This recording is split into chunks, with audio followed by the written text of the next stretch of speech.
Tolong Ketua Panitia untuk nyampaikan ke teman-temannya kelas 1A, 1B, 2A yang di kampus untuk wajib ikut sertifikat syarat untuk ikut ujian akhir semester.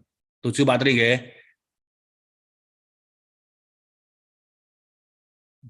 Oke, Pak Tri. Oke, ini masih 53 ini totalnya seharusnya 50 dan 96 berapa? 140 seharusnya masuk. Ini belum masuk semua.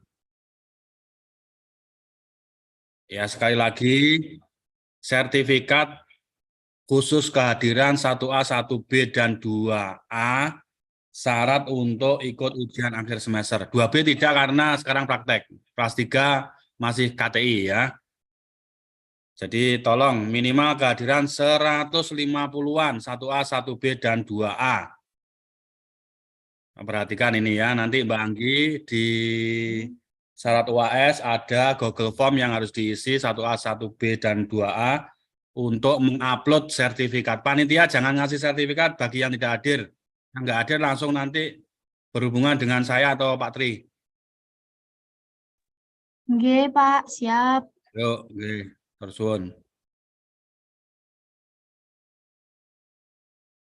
Oke, sekali lagi 1A, 1B, dan 2A untuk menyiapkan pertanyaan materi sudah di-share ya. Kalau nanti nggak bertanya langsung, mungkin di chat room. Kalau bertanya langsung lebih baik, yang bahasa Inggrisnya baik, monggo silakan nanti mewakili.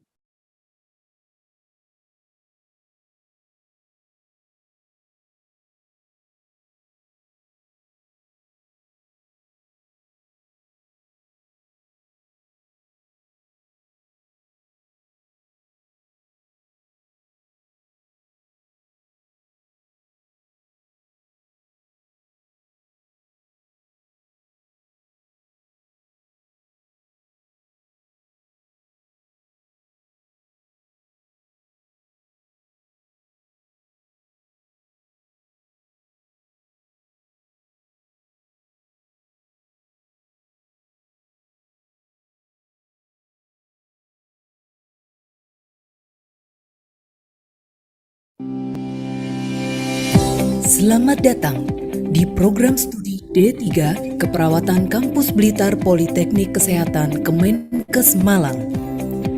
Demi menunjang aktivitas pendidikan dan pembelajaran, program studi D3 Keperawatan Kampus Blitar berupaya untuk menyelenggarakan program pendidikan vokasi yang sesuai dengan standar nasional pendidikan tinggi dan sistem penjaminan mutu. Program studi D3 Keperawatan Kampus Blitar menyediakan fasilitas yang memadai, mulai dari ruang kuliah yang nyaman, perpustakaan, ruang ketua prodi, ruang dosen, ruang BK, studio Philip, auditorium, gazebo, taman refleksi dan herbal, musola, serta sistem layanan peminjaman laboratorium secara online yang dapat diakses secara real-time melalui LabServation.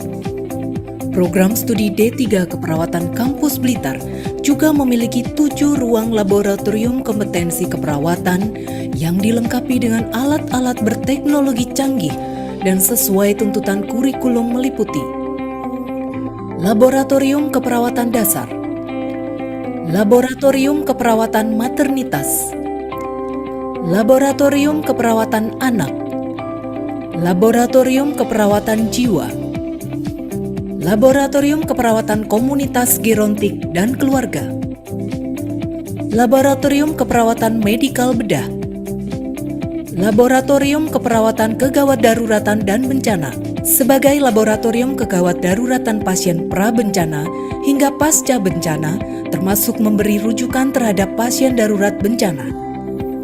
Laboratorium ini merupakan laboratorium unggulan dan penciri untuk mencapai visi program studi D3 Keperawatan Kampus Blitar. Selain itu, program studi D3 Keperawatan Kampus Blitar juga memiliki laboratorium kegawat daruratan dan manajemen bencana di daerah binaannya, yaitu di Kampung Candi Sewu, yang merupakan kawasan rawan bencana 3, ring 1 erupsi Gunung Kelut. Laboratorium Keperawatan Kampus Blitar memiliki pedoman pelaksanaan dan pelayanan guna memastikan kualitas pelayanan serta pelaksanaan prosedur kesehatan dan keselamatan kerja atau K3. Selain pendidikan dan penelitian, program studi D3 Keperawatan Kampus Blitar juga melakukan kegiatan pengabdian kepada masyarakat, khususnya yang berkaitan dengan kegawat daruratan dan manajemen bencana.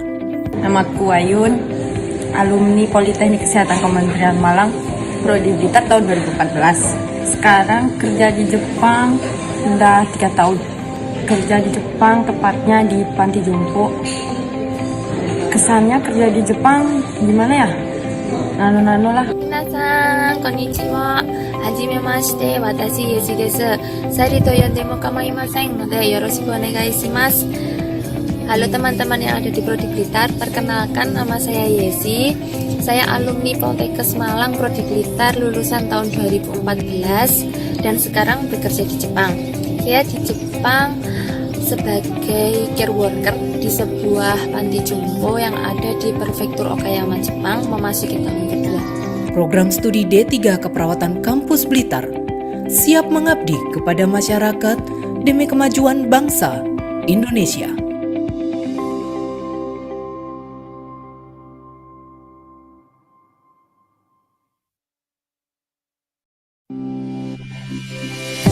Selamat datang di program studi D3 Keperawatan Kampus Blitar Politeknik Kesehatan Kemenkes Malang.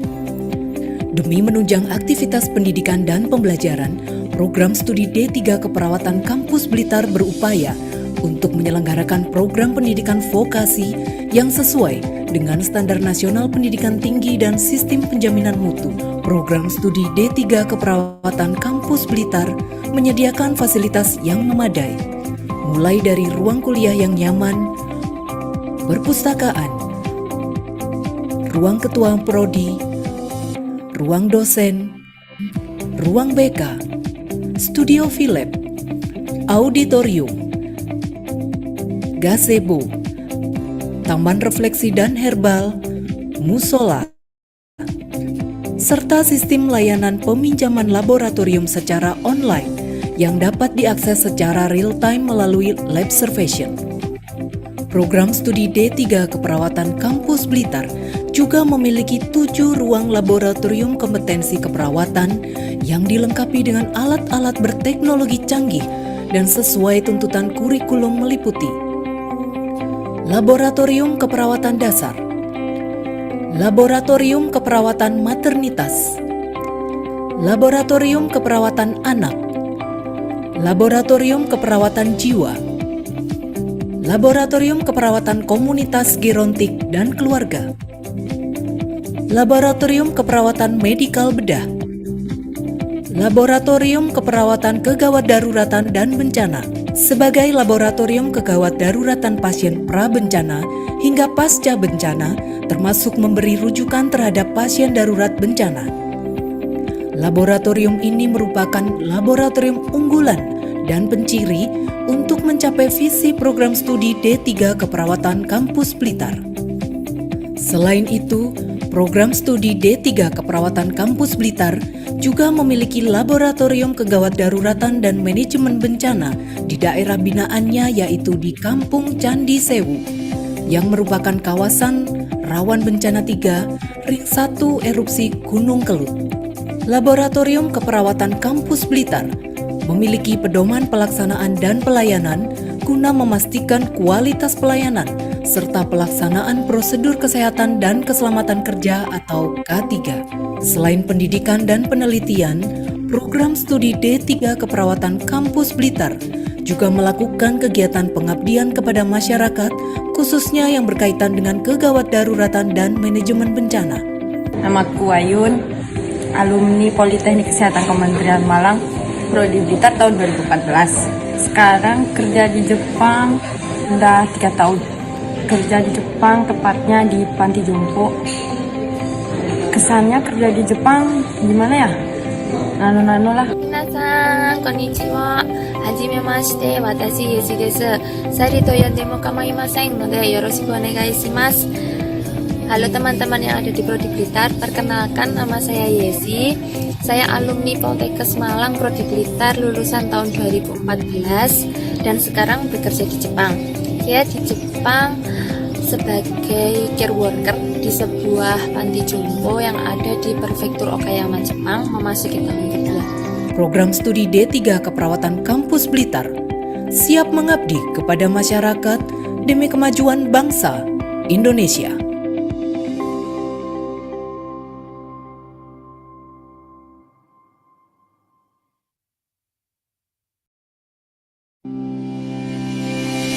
Selamat datang di program studi D3 Keperawatan Kampus Blitar Politeknik Kesehatan Kemenkes Malang. Demi menunjang aktivitas pendidikan dan pembelajaran, program studi D3 Keperawatan Kampus Blitar berupaya untuk menyelenggarakan program pendidikan vokasi yang sesuai dengan Standar Nasional Pendidikan Tinggi dan Sistem Penjaminan Mutu. Program studi D3 Keperawatan Kampus Blitar menyediakan fasilitas yang memadai, mulai dari ruang kuliah yang nyaman, perpustakaan, ruang ketua prodi, ruang dosen, ruang BK, studio Philip, auditorium, gazebo, taman refleksi dan herbal, musola, serta sistem layanan peminjaman laboratorium secara online yang dapat diakses secara real-time melalui lab observation. Program studi D3 Keperawatan Kampus Blitar juga memiliki 7 ruang laboratorium kompetensi keperawatan yang dilengkapi dengan alat-alat berteknologi canggih dan sesuai tuntutan kurikulum meliputi Laboratorium Keperawatan Dasar, Laboratorium Keperawatan Maternitas, Laboratorium Keperawatan Anak, Laboratorium Keperawatan Jiwa, Laboratorium Keperawatan Komunitas Gerontik dan Keluarga, Laboratorium Keperawatan Medikal Bedah, Perawatan Kegawat Daruratan dan Bencana, sebagai laboratorium kegawat daruratan pasien pra-bencana hingga pasca bencana, termasuk memberi rujukan terhadap pasien darurat bencana. Laboratorium ini merupakan laboratorium unggulan dan penciri untuk mencapai visi program studi D3 Keperawatan Kampus Blitar. Selain itu, program studi D3 Keperawatan Kampus Blitar juga memiliki laboratorium kegawat daruratan dan manajemen bencana di daerah binaannya, yaitu di Kampung Candi Sewu, yang merupakan kawasan rawan bencana 3, ring 1 erupsi Gunung Kelut.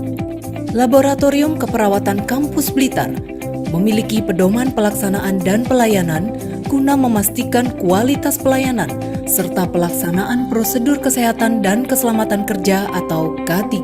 Selain pendidikan dan penelitian, program studi D3 Keperawatan Kampus Blitar juga melakukan kegiatan pengabdian kepada masyarakat, khususnya yang berkaitan dengan kegawat daruratan dan manajemen bencana. Namaku Ayun, alumni Politeknik Kesehatan Kementerian Malang, Prodi Blitar tahun 2014. Sekarang kerja di Jepang udah 3 tahun. Kerja di Jepang, tepatnya di panti jompo. Kesannya kerja di Jepang gimana ya? Nano-nano lah. 皆さん、こんにちは。はじめまして、私イエシです。サリと呼んでも構いませんのでよろしくお願いします。Halo teman-teman yang ada di Prodi Blitar, perkenalkan nama saya Yesi. Saya alumni Poltekkes Malang Prodi Blitar lulusan tahun 2014 dan sekarang bekerja di Jepang. Saya di Jepang sebagai care worker di sebuah panti jompo yang ada di Prefektur Okayama, Jepang, memasuki tahun kedua. Program studi D3 Keperawatan Kampus Blitar siap mengabdi kepada masyarakat demi kemajuan bangsa Indonesia.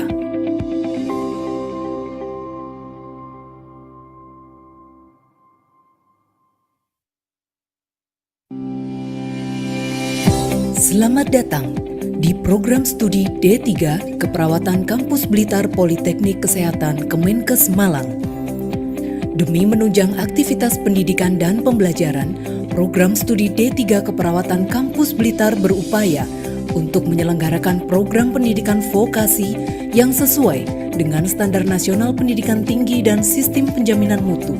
Program studi D3 Keperawatan Kampus Blitar menyediakan fasilitas yang memadai, mulai dari ruang kuliah yang nyaman, perpustakaan, ruang ketua prodi, ruang dosen, ruang BK, studio Philip, auditorium, gazebo, taman refleksi dan herbal, musola, serta sistem layanan peminjaman laboratorium secara online yang dapat diakses secara real-time melalui lab observation.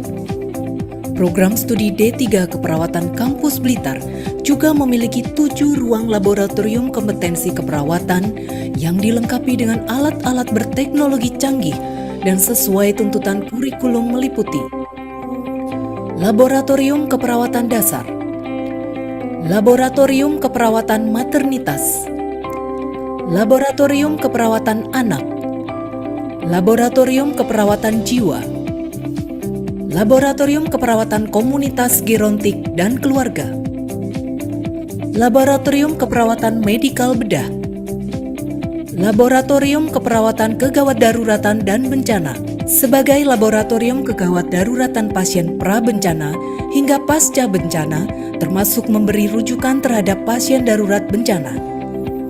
Laboratorium ini merupakan laboratorium unggulan dan penciri untuk mencapai visi program studi D3 Keperawatan Kampus Blitar. Selain itu, program studi D3 Keperawatan Kampus Blitar juga memiliki laboratorium kegawat daruratan dan manajemen bencana di daerah binaannya, yaitu di Kampung Candi Sewu, yang merupakan kawasan rawan bencana 3, ring 1 erupsi Gunung Kelut. Laboratorium Keperawatan Kampus Blitar memiliki pedoman pelaksanaan dan pelayanan guna memastikan kualitas pelayanan serta pelaksanaan prosedur kesehatan dan keselamatan kerja atau K3. Selain pendidikan dan penelitian, program studi D3 Keperawatan Kampus Blitar juga melakukan kegiatan pengabdian kepada masyarakat, khususnya yang berkaitan dengan kegawat daruratan dan manajemen bencana. Namaku Ayun, alumni Politeknik Kesehatan Kementerian Malang, Prodi Blitar tahun 2014. Sekarang kerja di Jepang udah 3 tahun. Kerja di Jepang, tepatnya di Panti Jompo. Kesannya kerja di Jepang gimana ya? Nano lah. 皆さん、こんにちは。はじめまして、私、ゆしです。サリと呼んでも構いませんので、よろしくお願いします。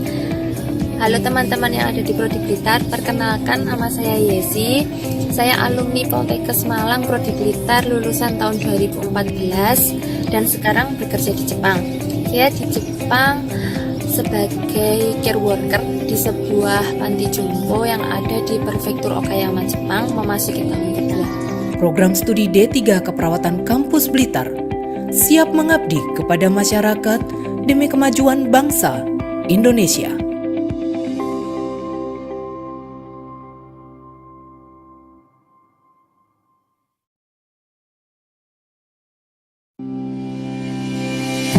Selamat datang di program studi D3 Keperawatan Kampus Blitar Politeknik Kesehatan Kemenkes Malang. Demi menunjang aktivitas pendidikan dan pembelajaran, program studi D3 Keperawatan Kampus Blitar berupaya untuk menyelenggarakan program pendidikan vokasi yang sesuai dengan standar nasional pendidikan tinggi dan sistem penjaminan mutu. Program studi D3 Keperawatan Kampus Blitar menyediakan fasilitas yang memadai, mulai dari ruang kuliah yang nyaman, perpustakaan, ruang ketua prodi, ruang dosen, ruang BK, studio Philip, auditorium, gazebo, taman refleksi dan herbal, musola, serta sistem layanan peminjaman laboratorium secara online yang dapat diakses secara real-time melalui lab observation.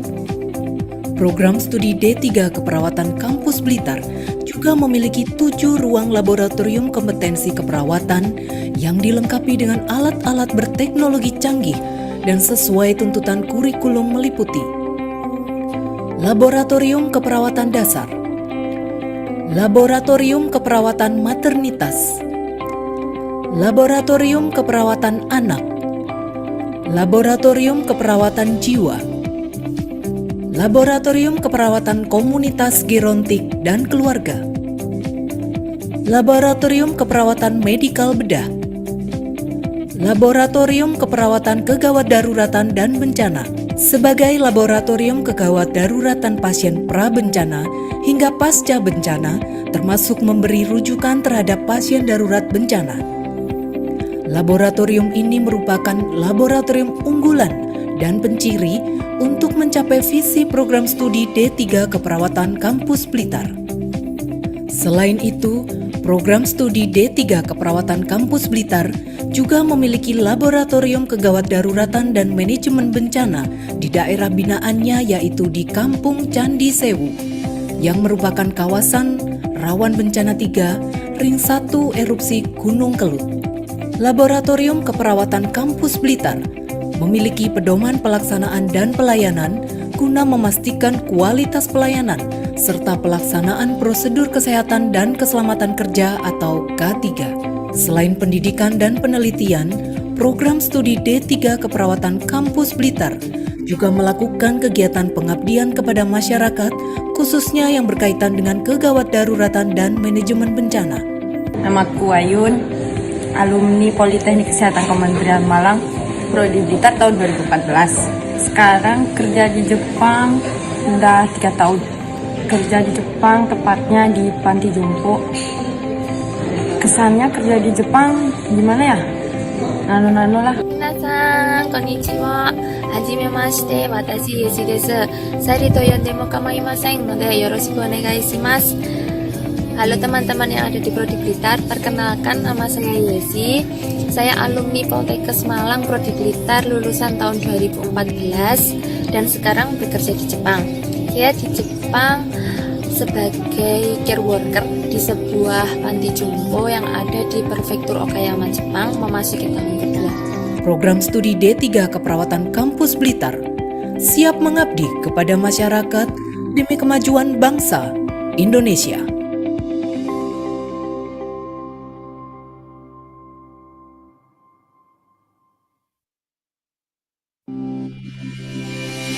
Selamat datang di program studi D3 Keperawatan Kampus Blitar Politeknik Kesehatan Kemenkes Malang. Demi menunjang aktivitas pendidikan dan pembelajaran, program studi D3 Keperawatan Kampus Blitar berupaya untuk menyelenggarakan program pendidikan vokasi yang sesuai dengan standar nasional pendidikan tinggi dan sistem penjaminan mutu. Program studi D3 Keperawatan Kampus Blitar menyediakan fasilitas yang memadai, mulai dari ruang kuliah yang nyaman, perpustakaan, ruang ketua prodi, ruang dosen, ruang BK, studio Philip, auditorium, gazebo, taman refleksi dan herbal, musola, serta sistem layanan peminjaman laboratorium secara online yang dapat diakses secara real-time melalui lab observation. Program studi D3 Keperawatan Kampus Blitar juga memiliki 7 ruang laboratorium kompetensi keperawatan yang dilengkapi dengan alat-alat berteknologi canggih dan sesuai tuntutan kurikulum meliputi Laboratorium Keperawatan Dasar, Laboratorium Keperawatan Maternitas, Laboratorium Keperawatan Anak, Laboratorium Keperawatan Jiwa, Laboratorium Keperawatan Komunitas Gerontik dan Keluarga, Laboratorium Keperawatan Medikal Bedah, Laboratorium Keperawatan Kegawat Daruratan dan Bencana, sebagai laboratorium kegawat daruratan pasien pra-bencana hingga pasca bencana, termasuk memberi rujukan terhadap pasien darurat bencana. Laboratorium ini merupakan laboratorium unggulan dan penciri untuk mencapai visi program studi D3 Keperawatan Kampus Blitar. Selain itu, program studi D3 Keperawatan Kampus Blitar juga memiliki laboratorium kegawat daruratan dan manajemen bencana di daerah binaannya, yaitu di Kampung Candi Sewu.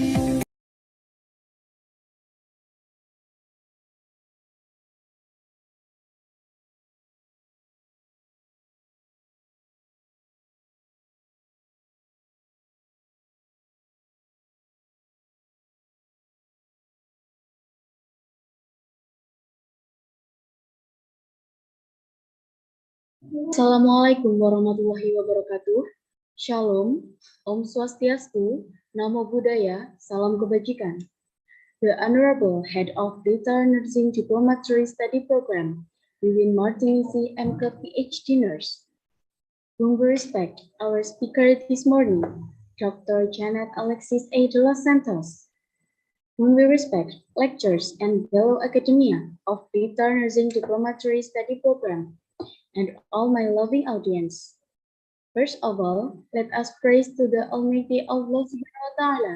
Because of His blessing, we are able to come here to join guest lecture of Blitar Nursing Diplomatory Study Program. Secondly, may peace be upon our Prophet Muhammad Sallallahu Alaihi Wasallam, who has guided us into the right ways of life.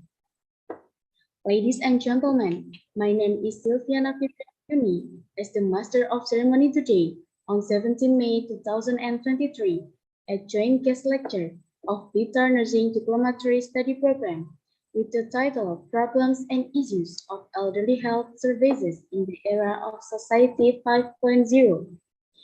We would like to extend a very warm welcome to all of you.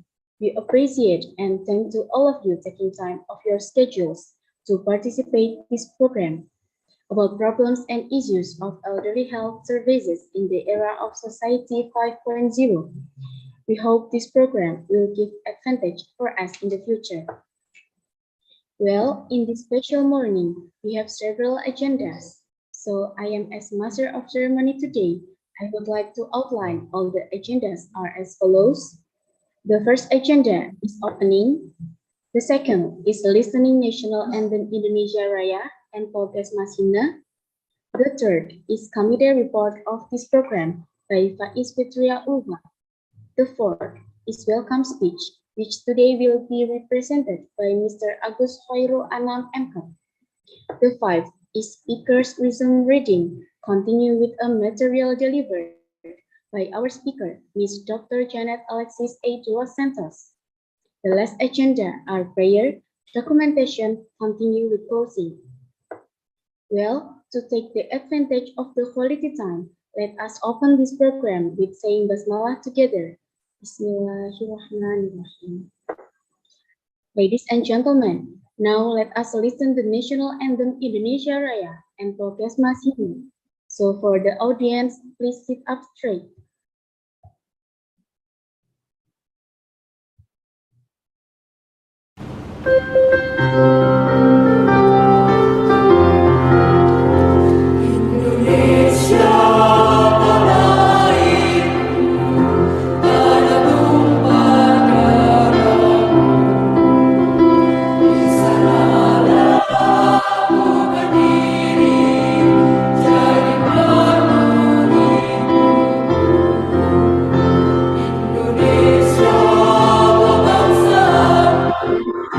Bangsa dan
The next agenda is committee report by Faiz Fitria Ulva.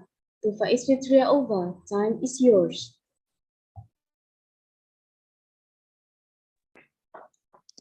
Assalamualaikum warahmatullahi wabarakatuh.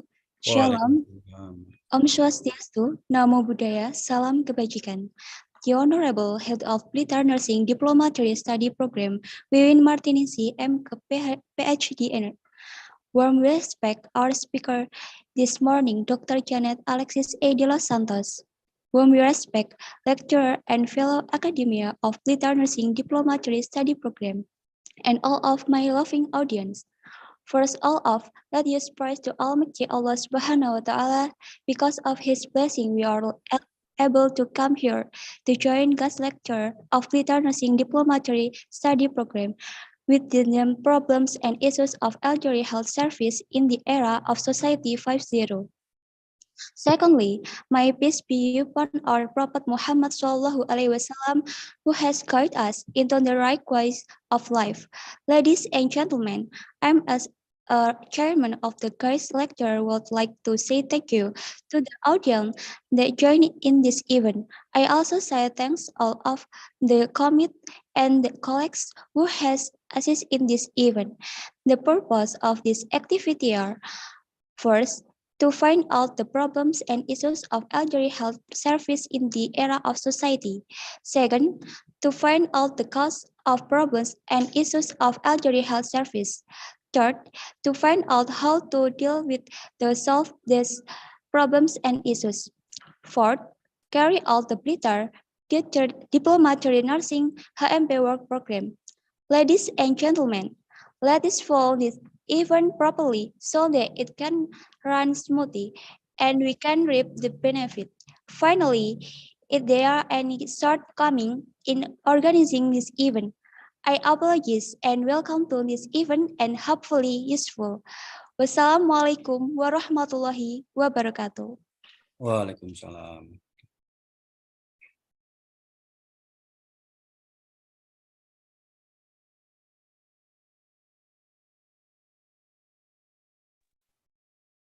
Thank you for the report.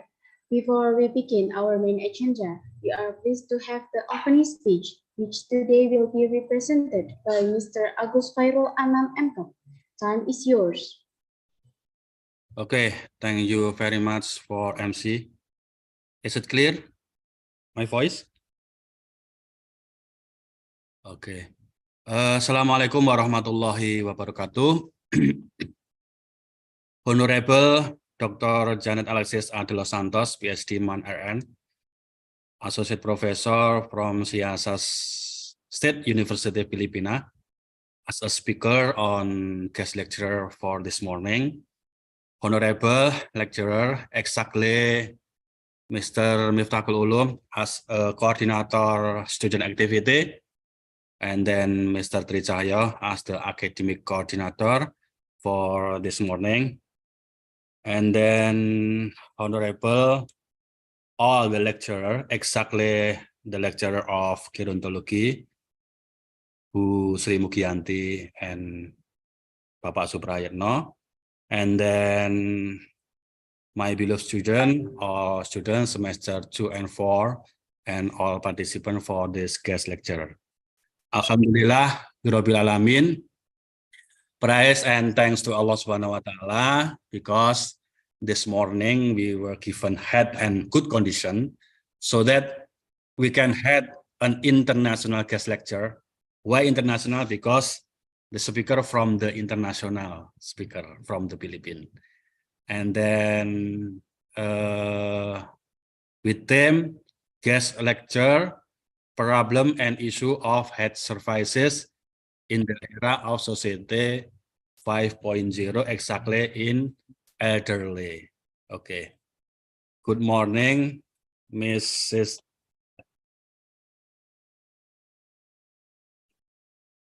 Okay. We hope this is good event to comprehend exactly in gerontic nursing and to comprehend phenomena that occur in the field, both in the Philippines and in Indonesia. And I believe this event especially to improve gerontic nursing. And the final semester, our students will practice on gerontic nursing, not only in clinic or hospital, but also in Tresna Wirda. Tresna Wirda is social institution what exactly in Indonesia below on social department. And then I hope all the participants, exactly children, you will be able to become a proficient gerontic nursing exactly in era 5.0, and not only in society but also apply working abroad, especially in Japan. All we know, Japan is need elderly nurse, and then this is very much needed. I hope all of students here giving good your participant in this guest lecture, because and then I hope all of you active to listen and also asking, so that this event give advantage exactly for us to be better on gerontic nursing. But I hope after this guest lecture, we will be able to make a good laboratory exactly on gerontic to improve our ability to serve gerontic nursing exactly in the hospital or in clinic. And once again, thank you for Dr. Janet, Alexis, and hopefully next time we can meet again at the same event or in different event on Malang State Health Polytechnic, exactly on Blitar Nursing Study Program. And I think that's all. Thank you very much for your attention, for your attendance, Miss. And then the last say, billahi taufik wal hidayah, wal inayah. Thank you very much. Assalamualaikum warahmatullahi wabarakatuh. And then the time back to master ceremony, Mbak Silviana. Thank you. Thank you for the speech, sir. Ladies and gentlemen, the next agenda is reading speaker's wisdom. Continue with our main agenda, the guest lecture of Blitar Nursing Diplomatory Study Program with the title Problems and Issues of Elderly Health Services in the Era of Society 5.0, delivered by Ms. Dr. Janet Alexis A. de los Santos. For this agenda, I hope the audience will take notice from the beginning of the material to the end. And this session moderated by Mr. Andi Ayun Abidin, SST, MSc. I invite you to take over this session.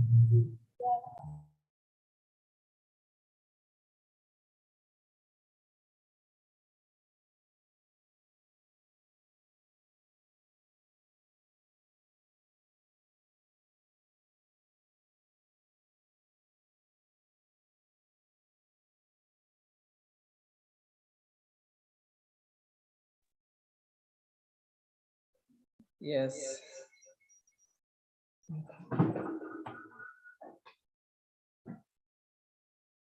Sorry, I have a problem.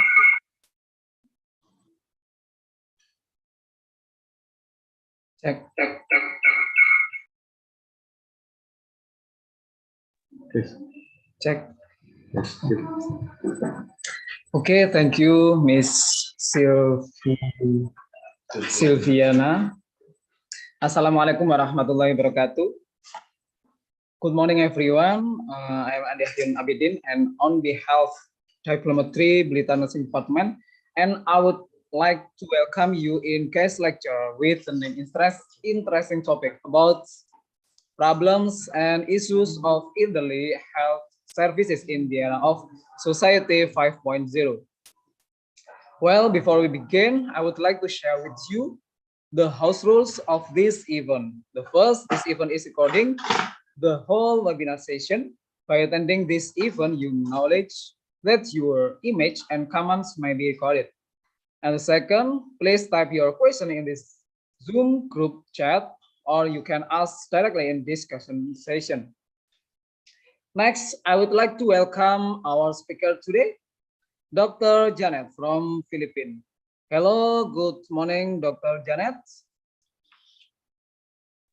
Good morning. Yes, please increase your voice. Yes, can you hear me now? Can you hear me? Yes, a little right. bit maybe. Okay. Okay. How are you there, doctor? Feeling good and excited to share what I have prepared for you, my Okay, Indonesian thank you. audience. Nice to meet you in this Zoom. Thank you so much for joining this event, doctor. Before that, I would like to read the detailed personal information of Dr. Janet. Please help me, IT team, to share the CV of Dr. Janet. Okay, this is a CV or curriculum vitae of Dr. Janet. Dr. Janet is a faculty member of Visayas State University and also as a team of editorial reviewer board in SIG Open Nursing Journal.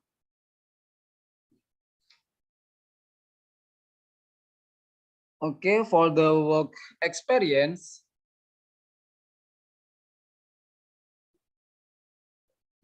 so many achievements. I'm sorry. The first work experience, she as associate professor in College of Nursing, Visayas State University.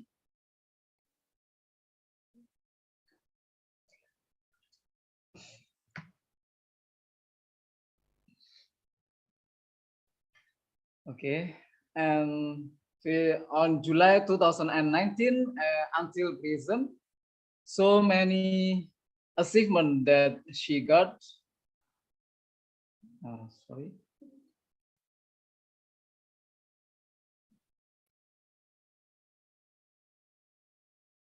Okay, and then she as a Dean College of Nursing on November 2012 until June 2016 and Visayas State University. And also so many achievements that she got as a Dean College of Nursing. And also Dr. Janet as a Nursing College Secretary on June 2010 until October 2012 at Visayas State University.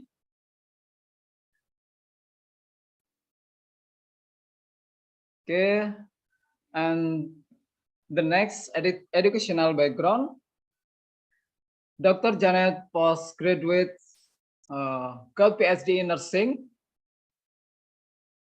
in Cebu Normal University, Cebu City. I'm sorry, doctor, if my spelling is not correct. And also Dr. Janet got master degree in University of San Carlos, Nisipit, Talasamban, Cebu City on October 2007. Yes, so many commendation and achievement. Also award that she got, like top downloaded article International Journal of Mental Health Nursing, top cited article Public Health Nursing, until a certificate of appreciation for on-time grade submission.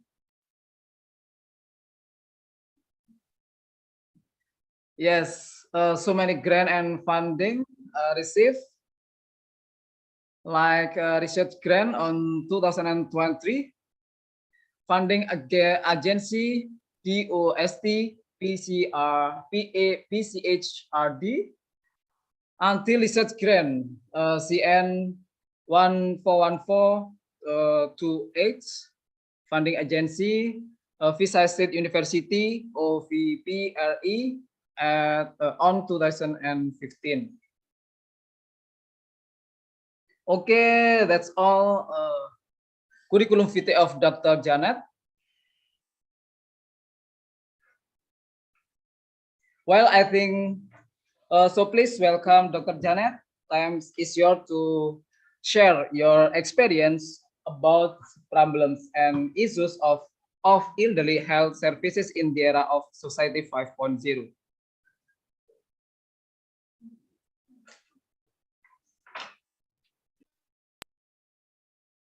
Thank you very much for that kind introduction, sir. I'm sorry, doctor. Please increase your voice. You still cannot hear me?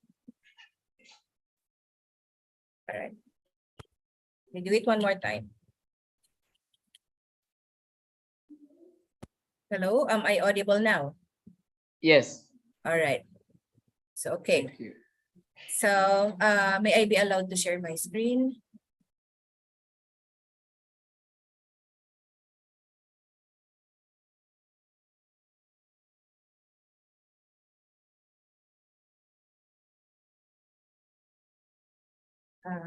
Do you see my screen now? Do you see the presentation?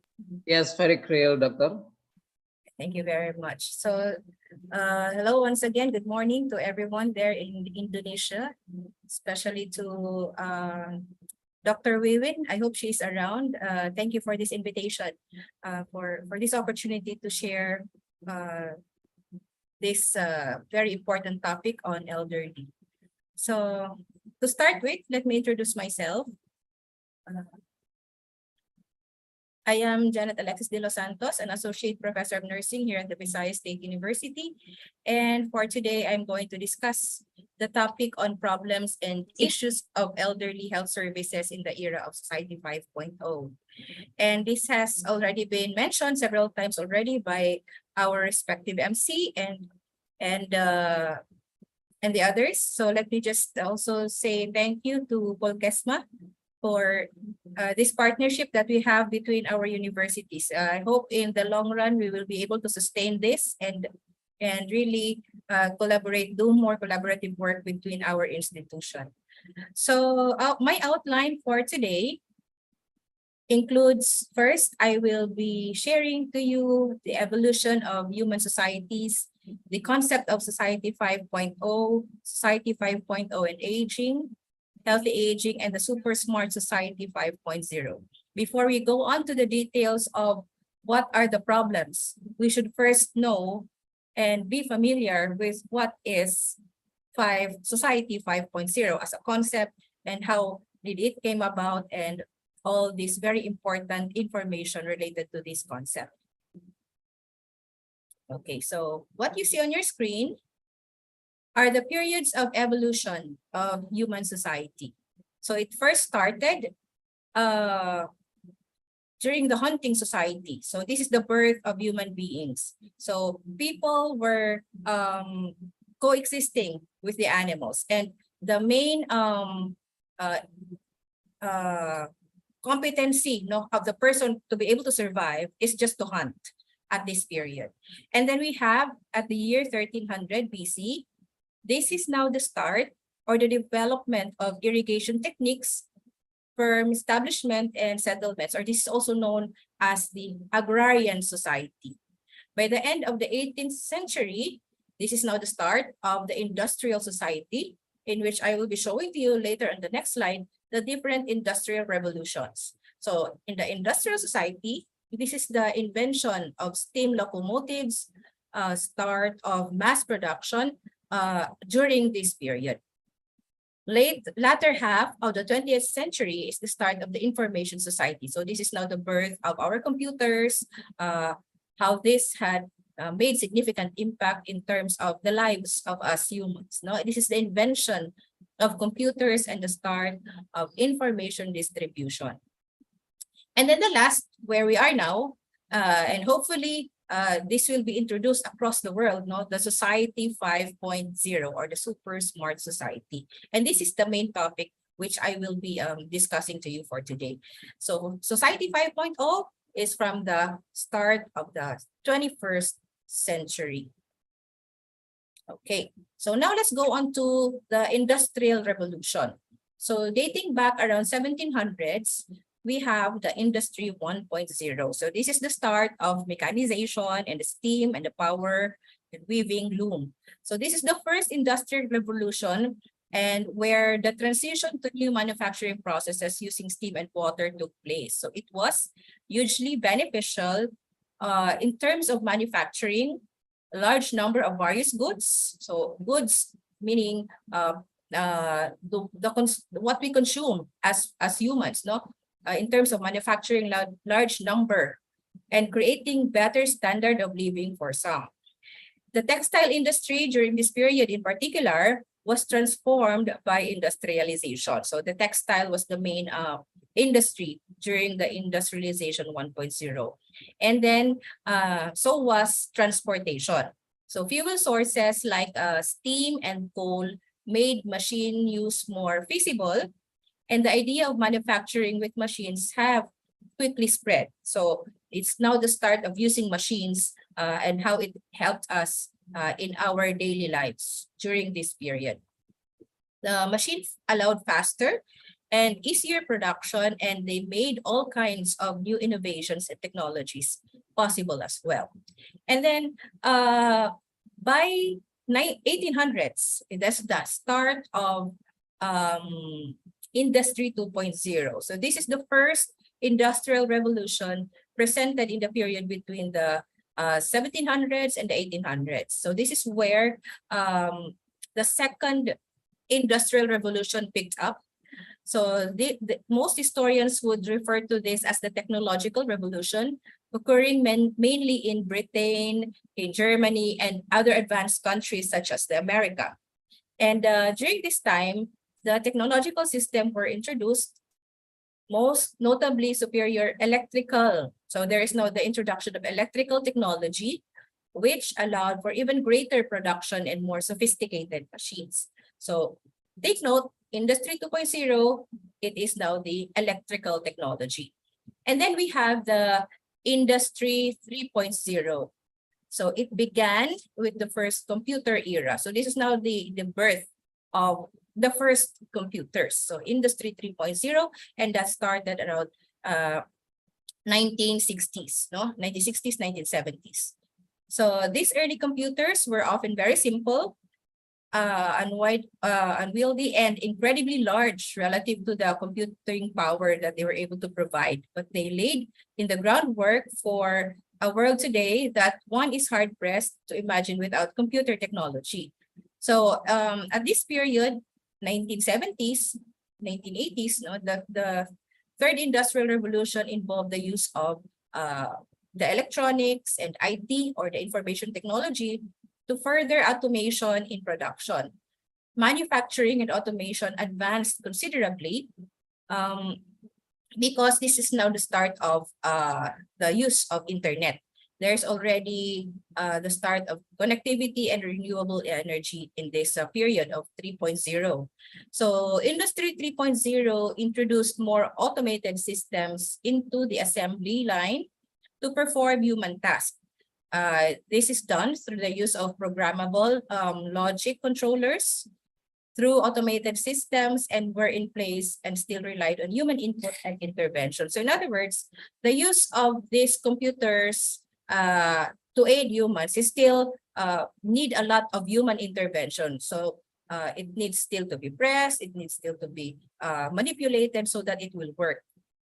Then we have Industry 4.0. So the fourth industrial revolution is the era of smart machines. So this is now the start of smart machines, storage systems, and production facilities that can autonomously exchange information, trigger actions, and control each other without human intervention. So here, this is now the cyber physical systems, the IoT, or the Internet of Things, and the use of networks. So Industry 4.0. And next, the Industry 4.0 starts to move towards the Industry 5.0 when we begin to allow customers or people to customize what they want. Okay, so people can now in this type of industry, in the 5.0, people can now start to customize however they want a device to work for them. So it took place, the 5.0 took place in less than a decade. It has not yet been that conceptually described, no? But since it is very new, so that's the Industry 5.0. Industry 5.0, if the current revolution emphasizes the transformation of factories into Internet of Things enabled smart facilities that utilize cognitive computing and interconnect via cloud servers, Industry 5.0 is set to focus on the return of human hands and minds into the industrial framework. So, Industry 4.0 is embedded in the concept of Society 5.0. So in a Society 5.0, it is a human-centered society. It balances economic advancement with the resolution of social problems by a system that highly integrates cyberspace and the physical space. So Society 5.0 was proposed in the 5th Science and Technology Basic Plan as a future society that Japan would aspire to, and it follows the Hunting Society, Agricultural Society, the Industrial, and then the Information Society, which is Society 4.0.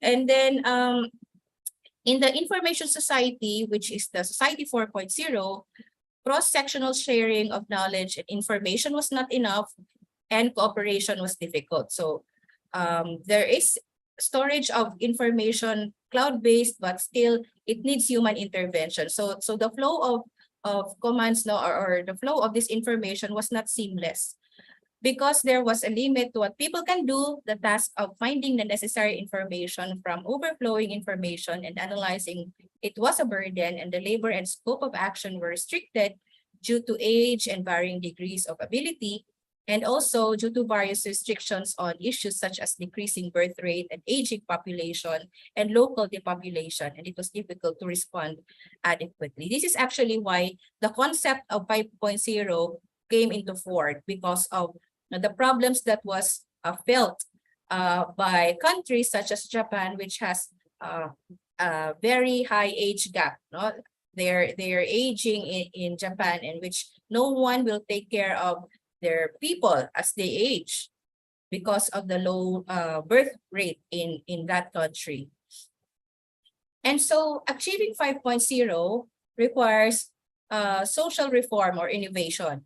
And this will achieve a forward-looking society that breaks down the existing sense of stagnation, a society whose members have mutual respect for each other, transcending the generations, and a society in which each and every person can lead an active and enjoyable life. So what you see in the picture is how the current society will be able to move forward to Society 5.0. So here, knowledge and information are not shared across, shared cross-sector value is difficult to create. But if we will move into a Society 5.0, the Internet of Things will connect all people and things, in all sorts of knowledge and information will be shared, and totally a new value will be born. And then what else? In the current society, a variety of constraints exist with respect to social problems, such as the aging society, which is our main concept for today, our main topic, and the regional depopulation, making sufficient response difficult. And so what if we will embrace the Society 5.0, social issues will be overcome and humans will be liberated from various types of constraints. So it is also true to how our robots helps us, no, in doing our work, in doing our tasks. So what we have there is people do large amount of work. Their abilities had limitations also, and the behavior of the physically challenged is constrained. However, moving towards Society 5.0, the possibilities open to humans will expand, no? Because we already have robots that can assist us in doing and performing our tasks through the use of robots and automatic driving cars, for example, and all the others. And then we have in our current society, with an overflow of information, we have a lot of them. the work of finding and analyzing the information desired is difficult and burdensome. Why? Although we have a lot of USBs or flash drives and these hard drives that we store our information, it's difficult still for us to access where we save this information. So in Society 5.0, the AI will free humans from the burdensome work of analyzing huge amounts of information through the use of artificial technology. So in Society 5.0, people, things, and systems are all connected. So we are all connected to this, people, things, and in a cyberspace, and optimal results obtained by AI exceeding the capabilities of humans are fed back to the physical space. So this process brings new value to industry and society in ways not previously possible. And in a Society 5.0, it achieves a high degree of convergence between the cyberspace or the virtual space and the physical space or our space as persons, as humans.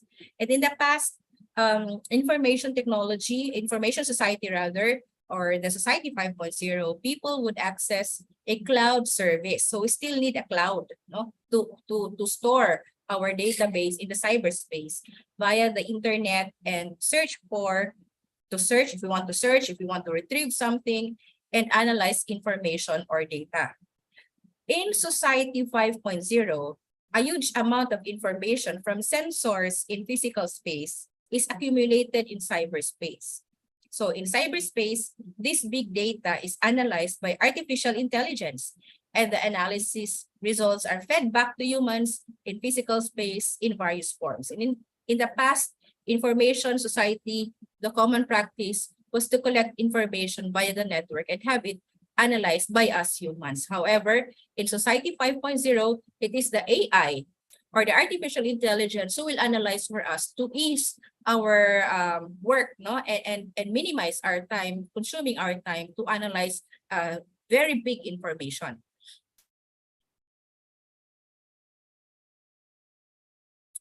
Society 5.0 balances economic development and solves social issues. Social problems that must be solved in opposition, such as trade-off to such economic development, have become increasingly complex. So as the economy grows, life is becoming prosperous and convenient, and the demand for energy and foodstuff is increasing. Lifespan is becoming longer, and the aging society is advancing. And in addition, the globalization of the economy is progressing. International competition is becoming increasingly severe, and the problems such as the concentration of wealth and regional inequality are growing.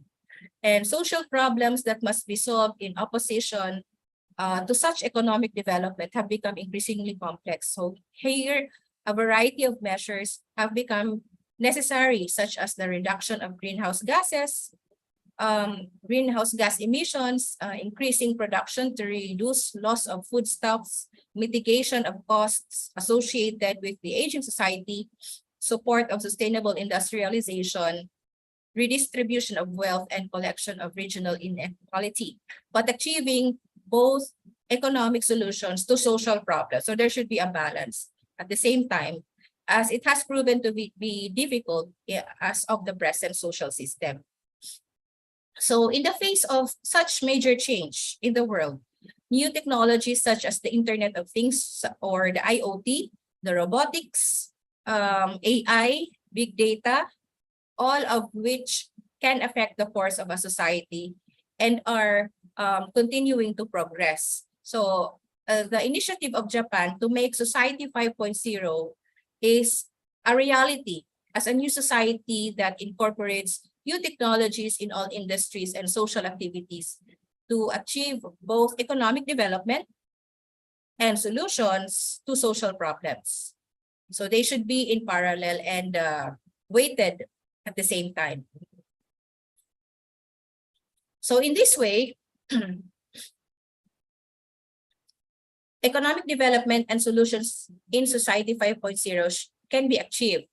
So in Society 5.0, new value created through innovation will eliminate these gaps in terms of regional, age, gender, and language gaps to enable the provision of products and services finely tailored to diverse individuals' needs and latent needs. So what you see there on your screen is that, yes, at present, we do preventive examinations, robot-supported caregiving for some countries, but it would be better if we can add a little ingredient such as extending healthy life expectancy and reducing the social cost. In fact, Society 5.0, it is also ideal to have energy diversification and local production, which we are trying to do at present time, plus a stable supply of energy and greenhouse gas emission. So despite us progressing in terms of technology, we should also be responsible in maintaining and caring for our environment. And then automating the agricultural industry and optimal home delivery and increasing the production of foodstuffs and reducing waste. Then you have there optimal value chain, automatic production by robot, plus promotion of sustainable industrialization, and eliminate manual shortage. So in this way, it will be possible to achieve a society that can both promote economic development and find solutions to social problems. Achieving such a society, however, will not be without its difficulties. And in the case of Japan, it intends to face them head on. So they want to solve their social problems because their social problem is their aging society. It intends to face them head on with the aim of being the first in the world as a country facing challenging issues to present a model future society. So Society 5.0 will bring about human-centered society. So it achieves advanced convergence between cyberspace and the physical space, enabling AI based on big data and robots to perform or support as an agent to the work and adjustment that humans have done up to now. So it tries to balance and achieves comfort for people, provide goods and services that granularly address manifold needs without disparity, comfort and vitality, and then high quality lives. In society up to now, a priority has generally been placed on social, economic, and organizational systems, with the result that gaps have arisen in products and services that individuals receive based on individual abilities and other reasons. So this frees humans from everyday cumbersome work and tasks that they are not particularly good at. And through the creation of this new value, it will enable the provision of only those products and services that are needed to the people that need them at the time they are needed, thereby optimizing the entire social and organizational system. So there will be optimized flow of information, and the work of the people will be more lighter through these advancements. So this is a society, the 5.0 society is centered on each and every person and not future controlled, monitored by AI and robots. So achieving 5.0 with these attributes would enable not just Japan, but the world as well to realize economic development while solving their social issues.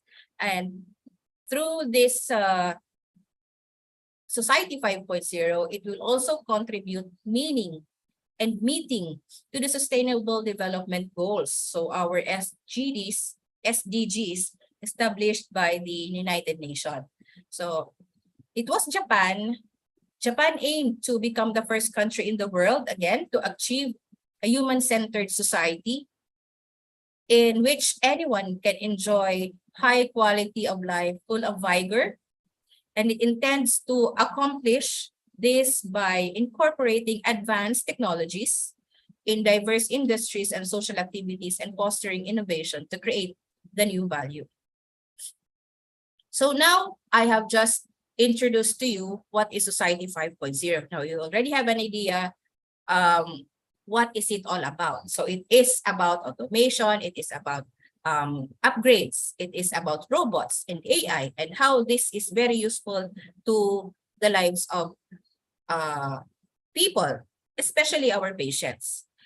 Although these are advancements, we should not move away from nursing.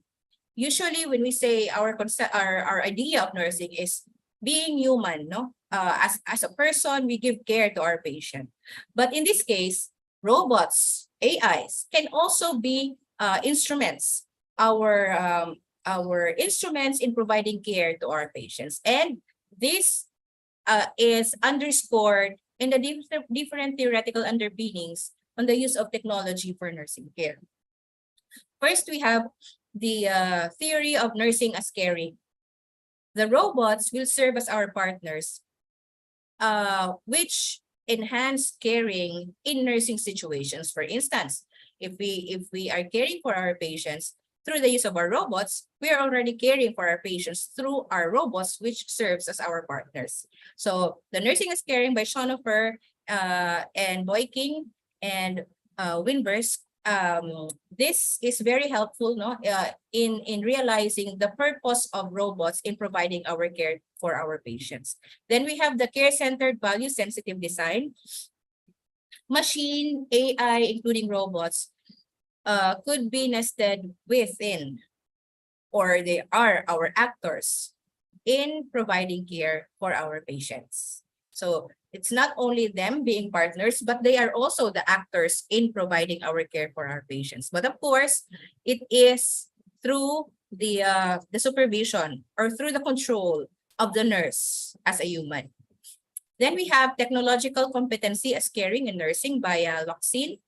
So the use of technologies of health, such as AI and the human care through the autonomous robots, for example, by nurse for knowing persons more fully. So this it means that if as nurses, we should be technologically competent because this will help us in providing care to our patients. We should be able to embrace the changes and then the innovations that we have so that we can give optimal care to our patients. So we should not put it at the side, but rather embrace technological development in providing our services, health services to our patients. Then we have transactive relationship theory of nursing by Tanioka. So between the nurse and the humanoid robot and the patient triad. So this also supports the purpose or the use of technology and robots in providing care to our clients.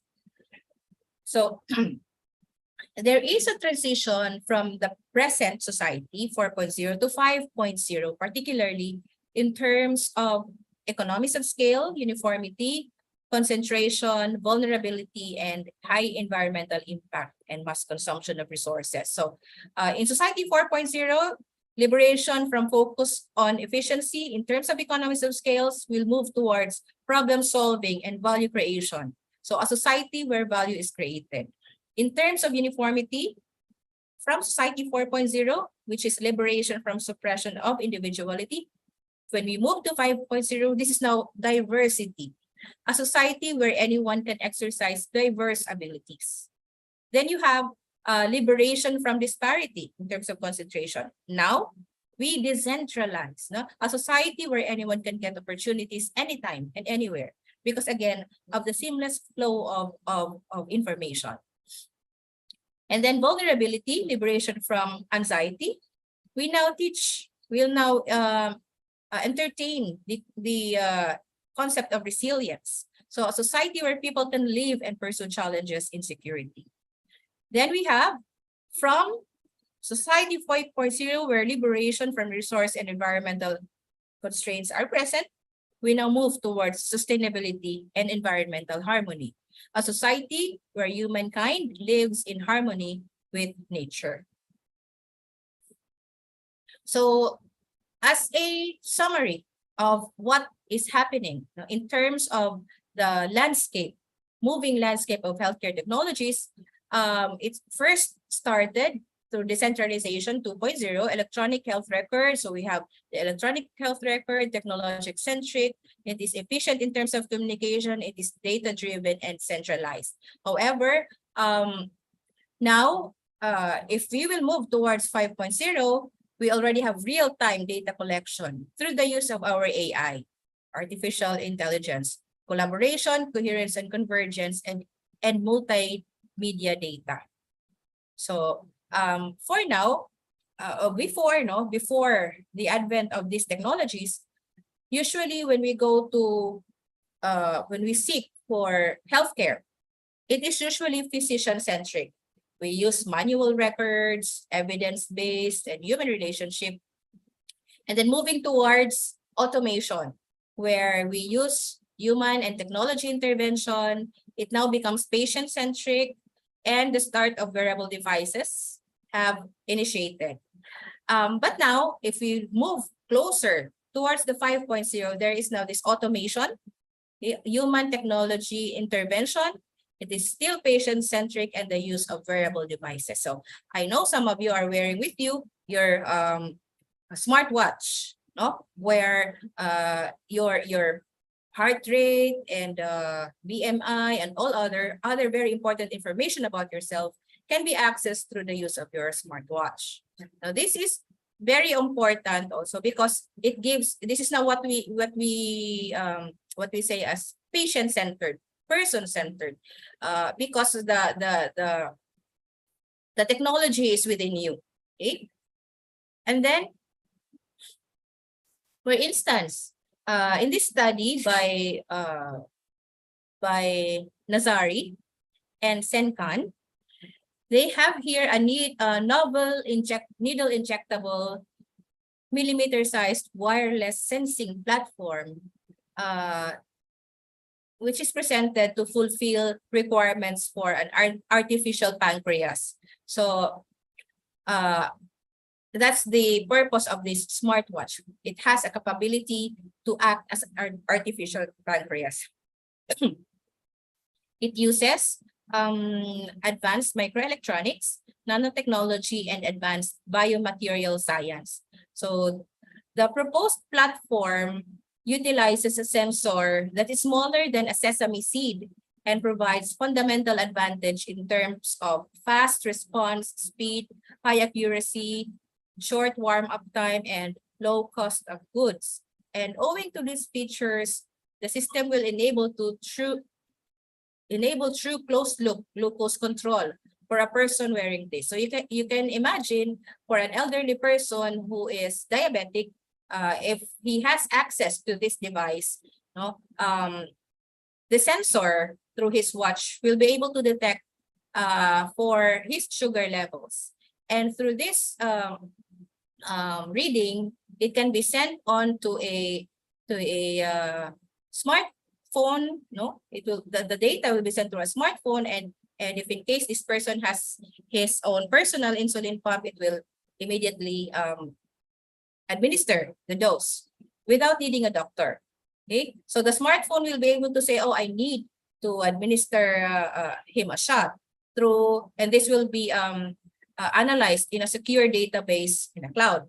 And so that's how the dynamics of this device is. So this system has the potential to significantly improve diabetes management and in general chronic disease for billions of patients, if in case this prototype will be improved and circulated to different patients needing this type of device.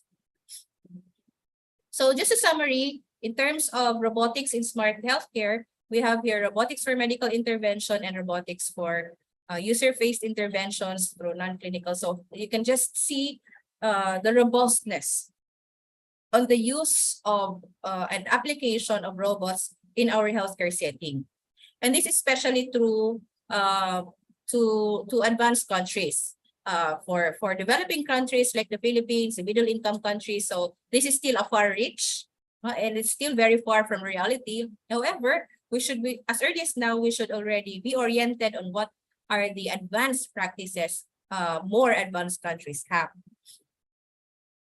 So the future of nursing to path to achieve health equity includes the following. So the role of nurses in improving health of individuals, families, and communities by addressing social determinants of health and providing effective, efficient, equitable, and accessible care for all across care continuum, as well as identifying the system facilitators and barriers to achieve this goal.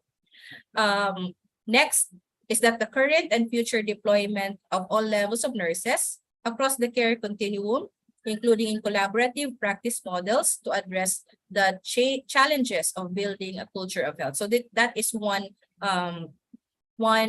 area where we as nurses can also look at.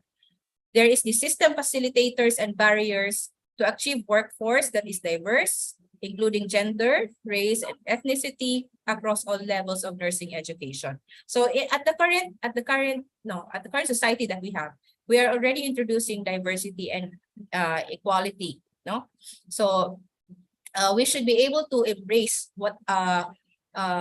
whatever type of patient we have under our care.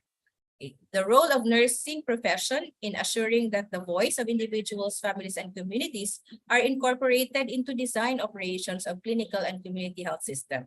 So we should be able to first do needs assessment. What are the needs of the community? How are we going to help them? It should be from the bottom up and not up to down, meaning it is not us who will give them the solutions to their problems, but rather it should be them who will be able to identify their problems and share their problems to us so that we will be able to provide them the solutions. So another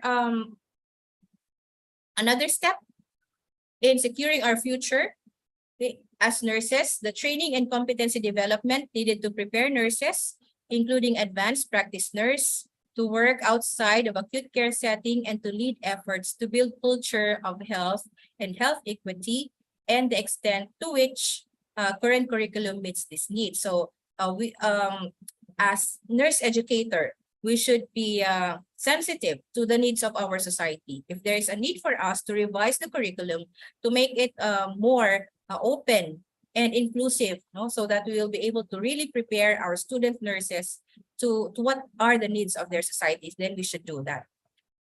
The ability of nurses to serve as change agents in creating systems that bridge the delivery of healthcare and social needs in the community. So we can only do this when we know the problems of our community. So this is perhaps what Japan did. So they were able to analyze their current situation, that, oh, our country is aging. And so we need to do something to address the possible problems that will come in the next few or 10 years. The research needed to identify or develop effective nursing practices for eliminating gaps and disparities in healthcare is also there. The importance of nurse well-being and resilience in ensuring the delivery of high quality and improving community health. So this is another area. No, we as nurses are often overlooked.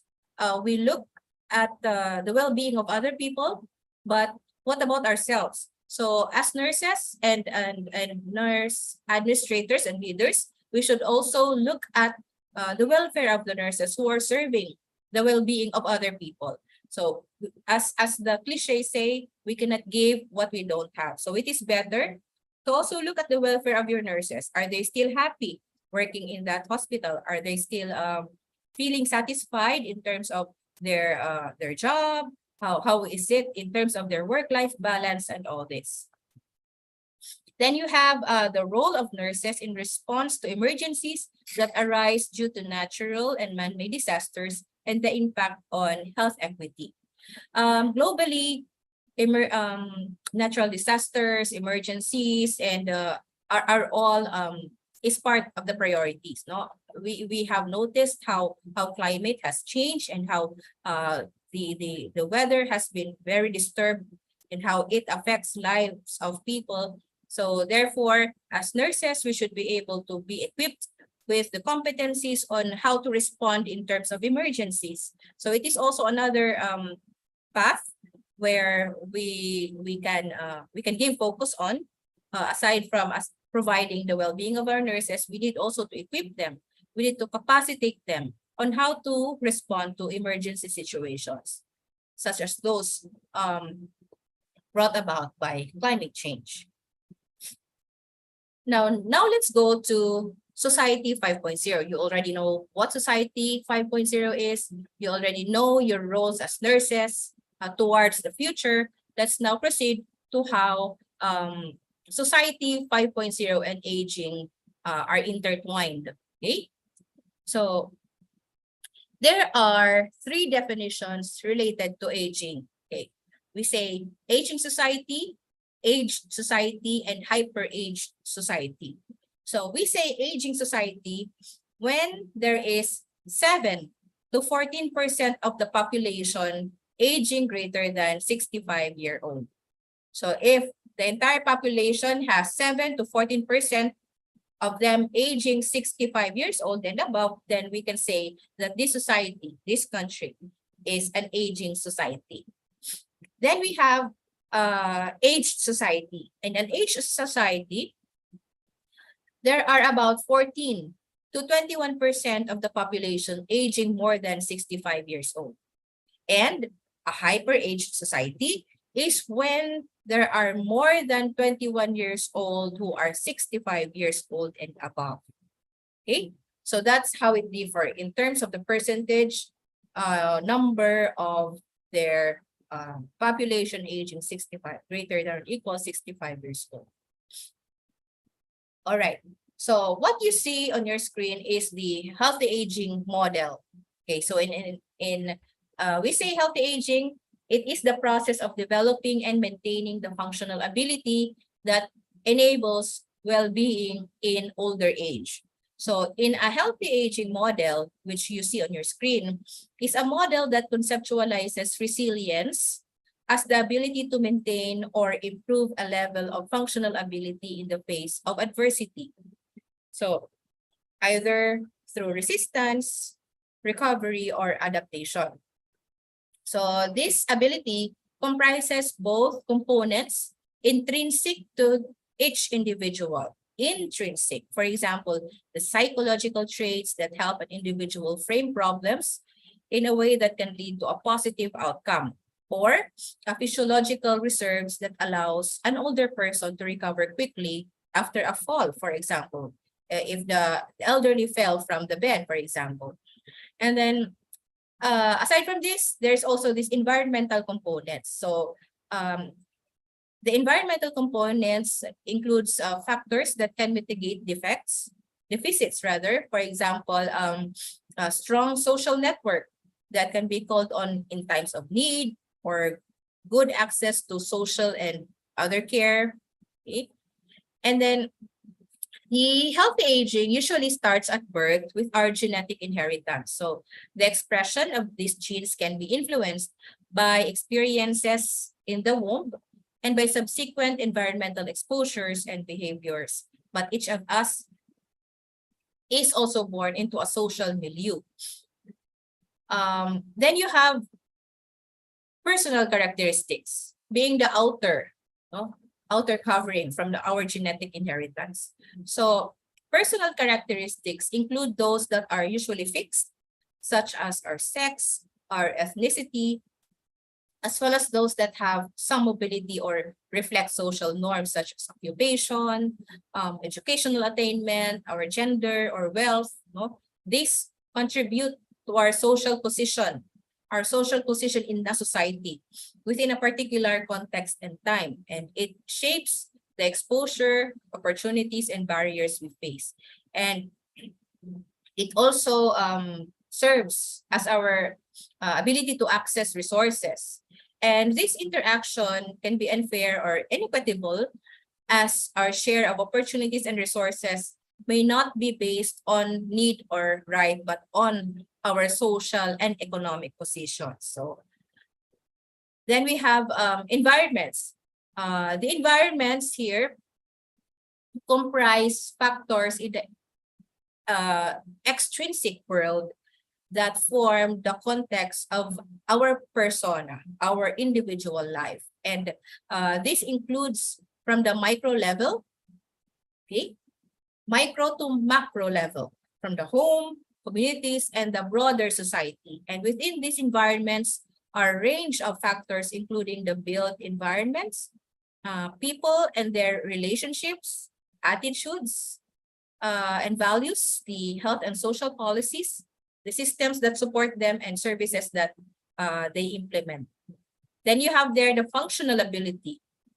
In the functional ability, it comprises the health-related attribute that enable people to be and to do what they have reason to value. It is made up of intrinsic capacity of the individual relevant to the environmental characteristics and the interactions between the individual and this characteristic. The intrinsic capacity, on the other hand, is the composite of all the physical and mental capacities of a person. So physical and mental, both of that, it covers the intrinsic capacity. So we need to understand very important factors considered by an older person. So older people would prefer or should always have with them a role or identity to make them more feel relevant, no? Their relevance as a person, they should still be able to have a role or an identity that they portray in a society. They should also be able to form relationships with them. So very important for an older person to have somebody with them as a circle of friends, if not a family. The possibility of enjoyment is also very important. Even if they are aging, we still need to provide them sense of enjoyment, like what they do with their friends, what they do with their community, how they feel autonomous, they can decide for themselves, and that security is also very important, as well as the potential for personal growth. Even if they are old, they still should be able to do something that is worthwhile to make them feel that they are growing, okay? To make them feel that they still have a purpose, okay? And it is also very important to provide them an area where they can move around. So it's aside from the physical effect, no, of having a space where they can walk and exercise and move about, it is also giving them a sense of peace, because they will be able to function, no? They can see the nature, they can get in touch with nature and all that. Build and maintain relationship is also very important. Meet their basic needs is also, and even learning. So even if they are retired, you still should provide them an opportunity for learning. So even if it's not the books that you have in school, but rather the current news, public affairs, and all those important information. It is also so as not for them to feel stagnated. Give them opportunity to learn, okay, and make decisions for themselves and be able to contribute. So if in case you're doing there in Indonesia, you have small sessions in the community with aged population and with aged members in the community, it is also encouraged, no? It is also important to encourage them to speak, so that they will feel that they were able to contribute something, because older people have already the wisdom, they already have their experience, so maybe they can contribute. I am sure they can contribute into the activity that you are doing in the community. Okay, so what you see in your screen is the public health framework for aging.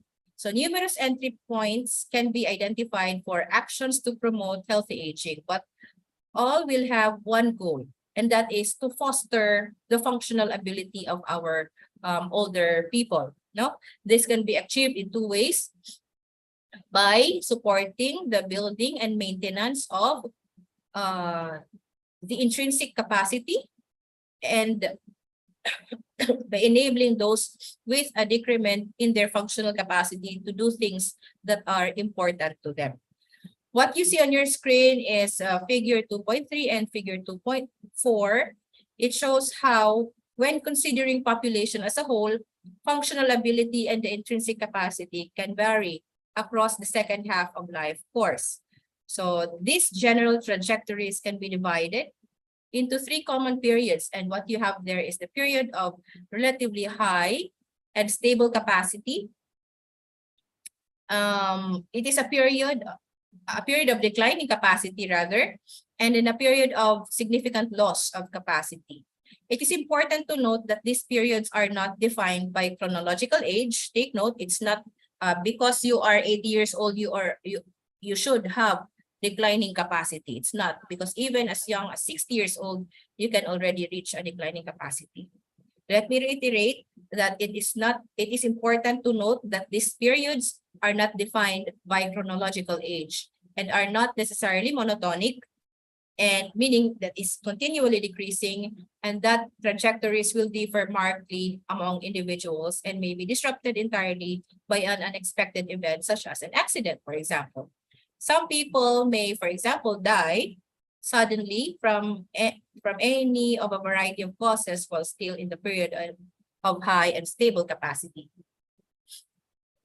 Then the role of long-term care is to enable an older person to maintain a level of functional ability consistent with their basic rights, fundamental freedoms, and human dignity. This requires both ensuring optimal trajectory of intrinsic capacity and enabling older people to perform with dignity and basic tasks that are necessary for their well-being. Okay, now we have several key issues for public health action.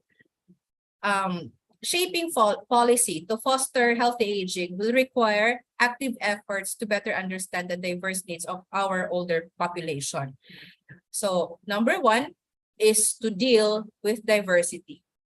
This could start by with the collection of data that are more disaggregated and nuanced to help identify older persons' needs and gaps in services, and to better describe the process of healthy aging, and to better understand the diverse pathways from determinants to intrinsic capacity and to functional ability. Meaning, in case you will be having a research about older individuals aging 60 and above, make sure that you will divide. No, your data will be disaggregated. Meaning, perhaps you can divide it 60 to 70 years old, 70 to 80, and 80 to 90, stuff like that, so that you can be able to see the nuances between these age groups, so that you can provide more appropriate interventions for this age group based on their needs.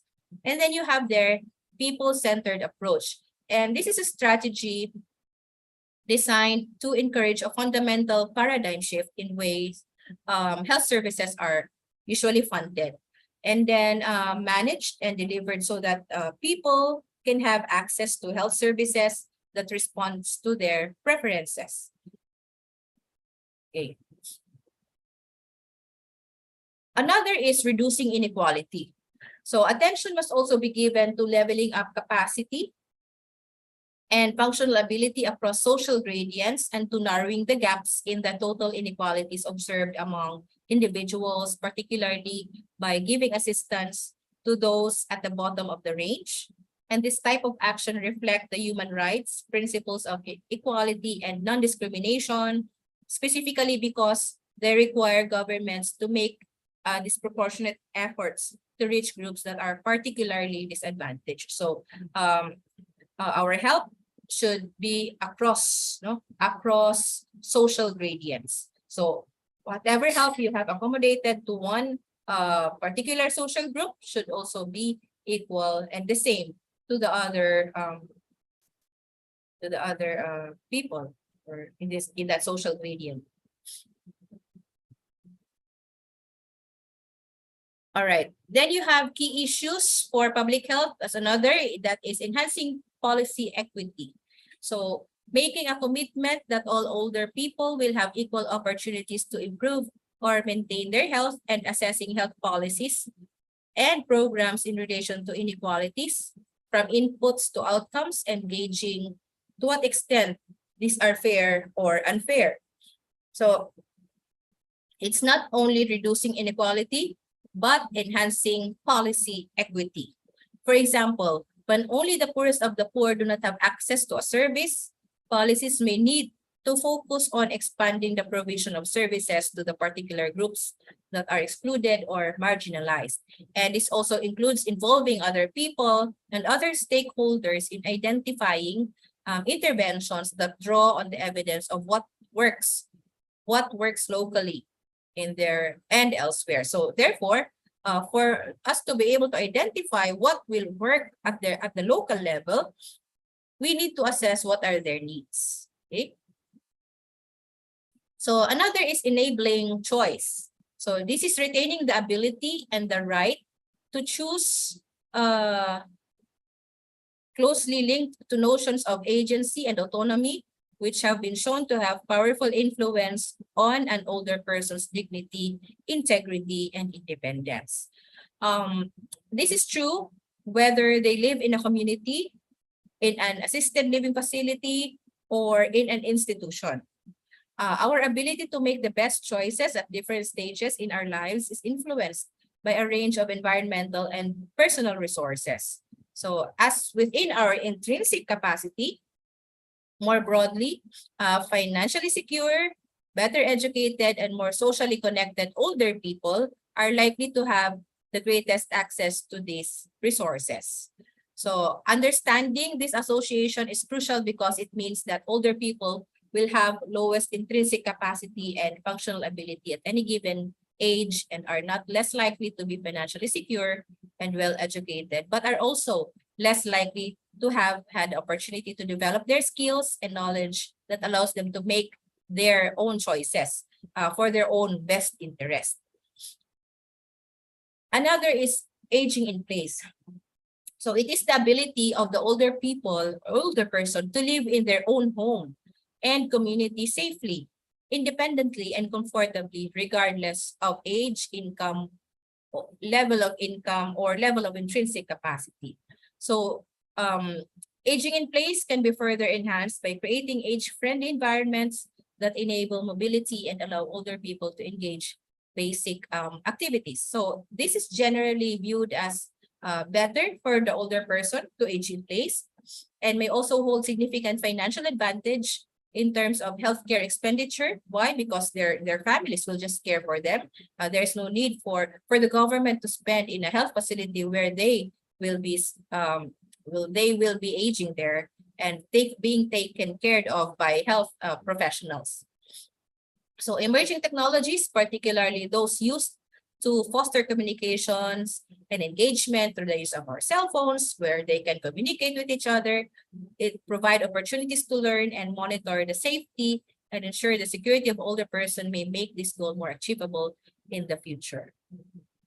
So now, in a society 5.0, it is expected to enable the availability of goods and services for people who need them at the right time and in the right amount, enabling people who can respond to a variety of social needs appropriately, enabling society where everyone can quickly obtain high-quality services without being limited by differences in terms of age, gender, religion, and all this.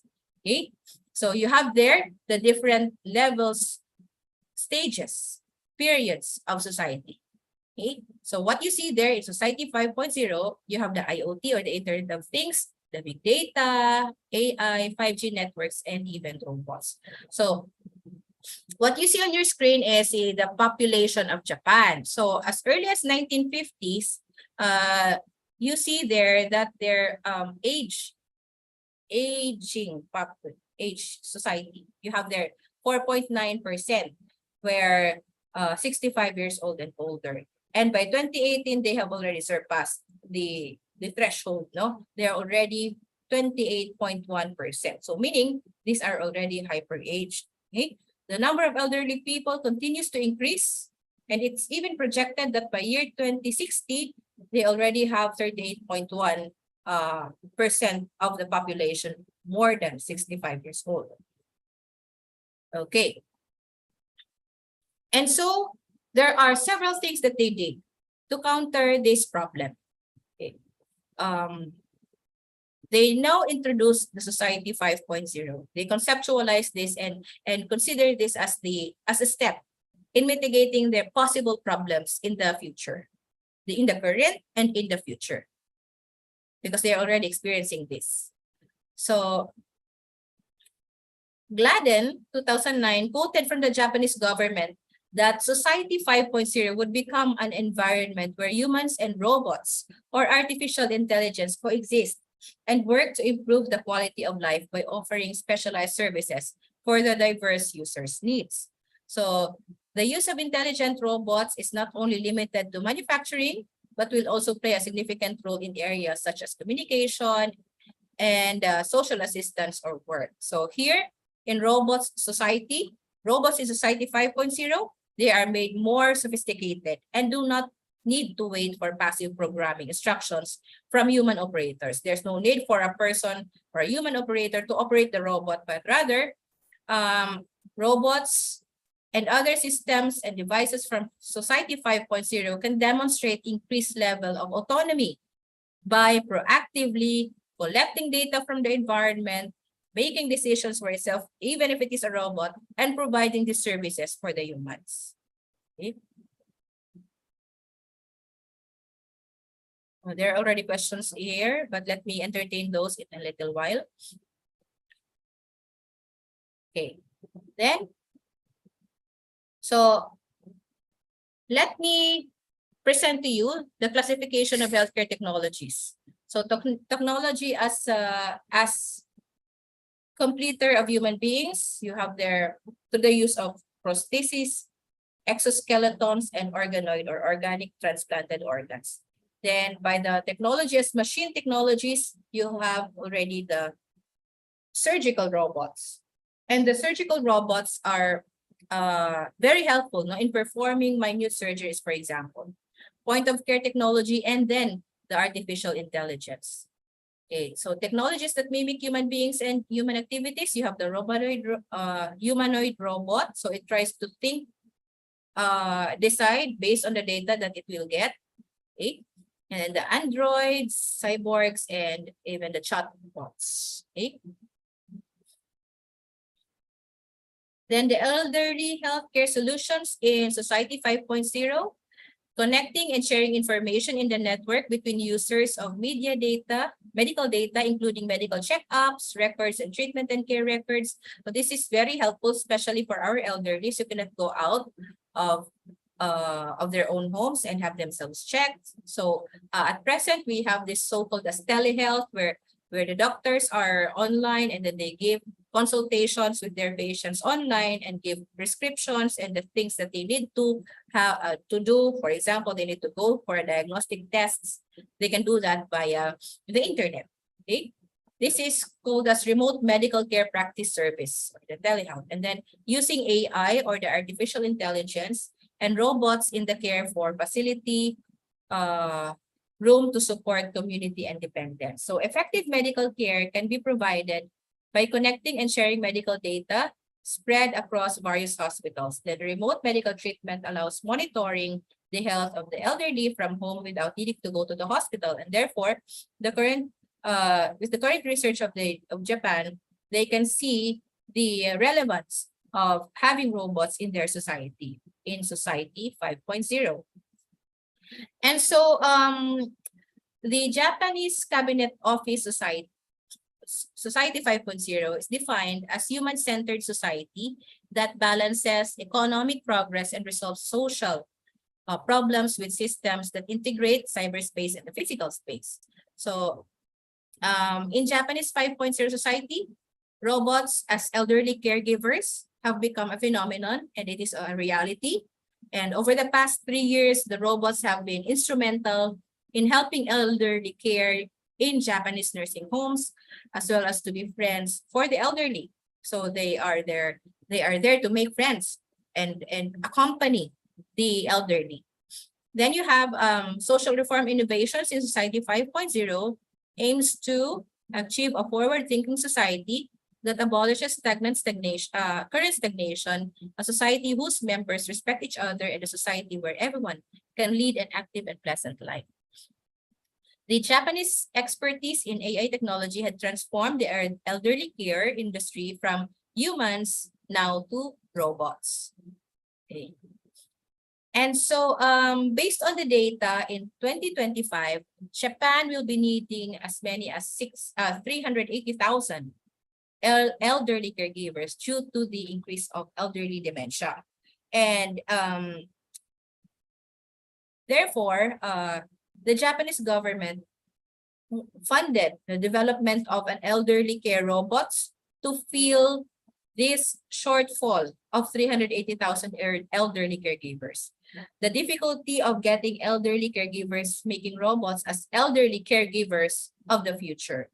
There is rapidly increasing elderly population that we have there because it's already hyper-aged, no? It's an attractive market in marketing technology in the medical field. And in addition, it's not only Japan who is looking at this, venturing on this area. We also have there Germany, China, and Italy.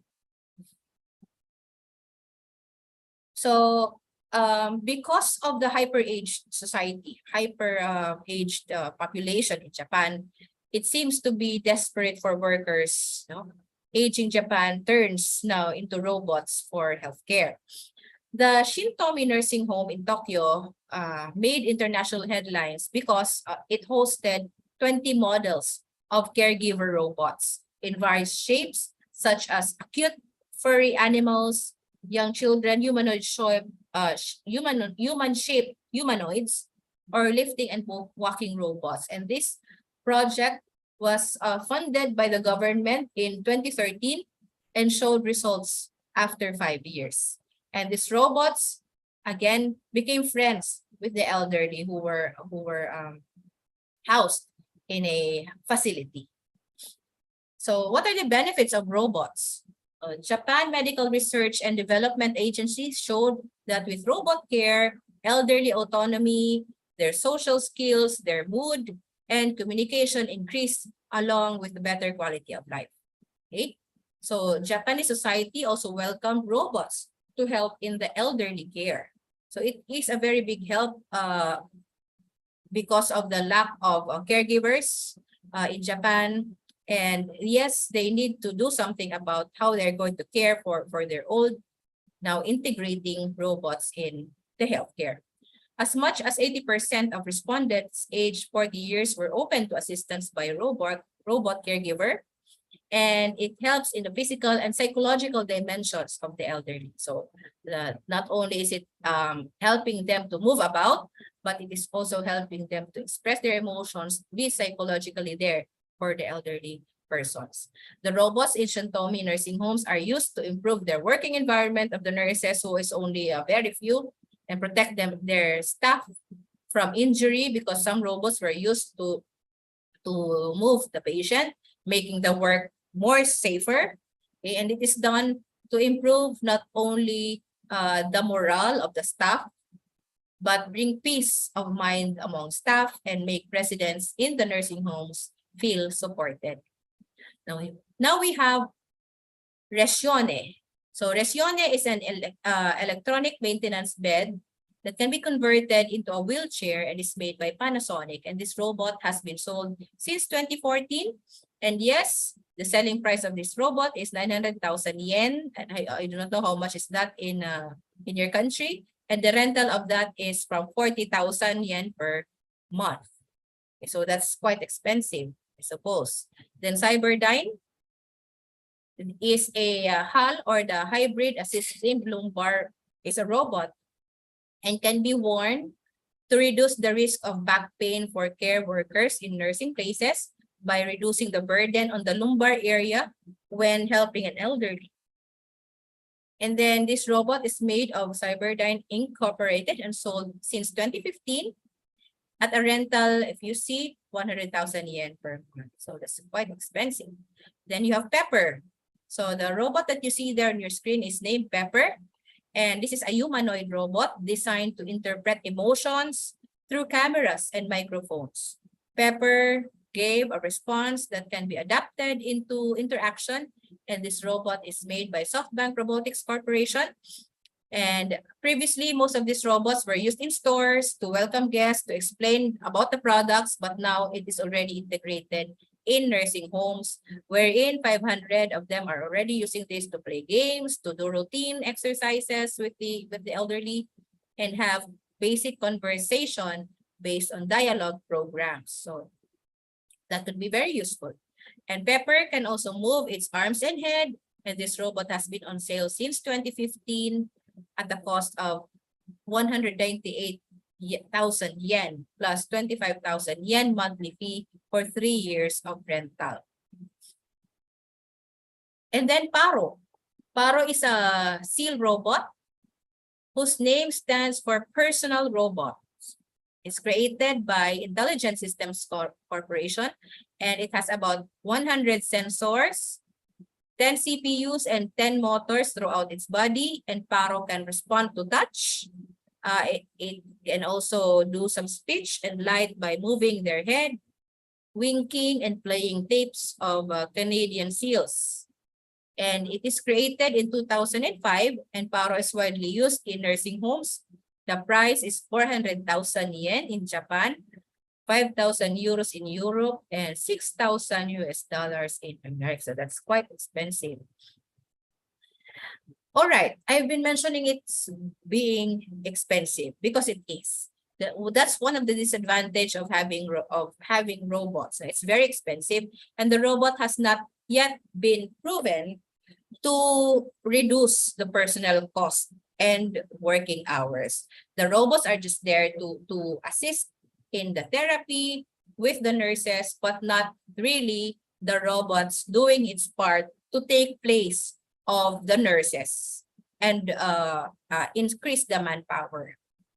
Okay, so although robots have been widely used in nursing homes, according to Kimiya Ishikawa, managing director of the Tokyo Shintomi Nursing Home, so far the robot has not been able to reduce the personal costs and the working hours of the nurses and other care personnel. So yes, the robots can be very helpful, but there are several risks of them within us as humans. No, first, it devalues the human skills. It removes human responsibilities. Why? Because the robots will do the things for you. The robots will be able to do your task, and it reduces and might even remove human responsibility. Okay, and other is it reduces human control. So if it is just the AI interpreting the data and then it will immediately implement interventions on its own, it reduces human control, and the chances are, if this is hacked, if this is hacking, no, because this is the interpretation of the data is through cloud, via cloud, and if there are hacking that will take place, personal information, other dangers might get exploited, no? And then there is eroding of human self-determination, simply because we let the robot decide for what is best, because it has already the data that is it can access on its own, it can read in advanced pace, and it can do what is best based on the data that is available. So it erodes personal and human self-determination. Okay. Impacts of Society 5.0. Yes, it changed habits and life in various aspects, such as healthcare, mobility, infrastructure, finance, technology, and others. And with communication technology, doctors can perform long-distance medical services. Communication technology can also help the elderly to communicate with doctors without leaving home. And then the elderly care facilities, such as nursing homes, robots can help care workers to work physically and psychologically alike. And with robots as conversation partners, the elderly will feel freer to talk and share their feelings without worrying about people's thoughts, okay? And without worrying of being judged. In this case, big data and the Internet of Things will turn into intelligence that touches every aspect of life. And the era of Society 5.0 will change habits and life in various aspects, such as healthcare, mobility, infrastructure, finance, technology, and even the lives of our elderly. With communication technology, doctors can perform with ease and will be received by their patients. Communication technology can also help the elderly to communicate faster, and there is ease and safer on their end. So before I end, let me share this quote. Humans are the reproductive organs of technology. Yes, humans, as we are able to invent, we are able to innovate. We are the innovators of this technology. And with technology, we can achieve the unimaginable. Thank you very much for your time and listening. If you have any questions, you may address it to my email. Thank you very much. Yes, thank you, Dr. Janet, for sharing with us about the interesting topic. Well, for participants, it is time for questions and session. You can type your question in this Zoom group chat, or you can directly ask question. We turn on your microphone and also your video. Before so many questions, Doctor, in Zoom chat. Before I read the question, maybe is there any participant would like to ask directly to Dr. Janet?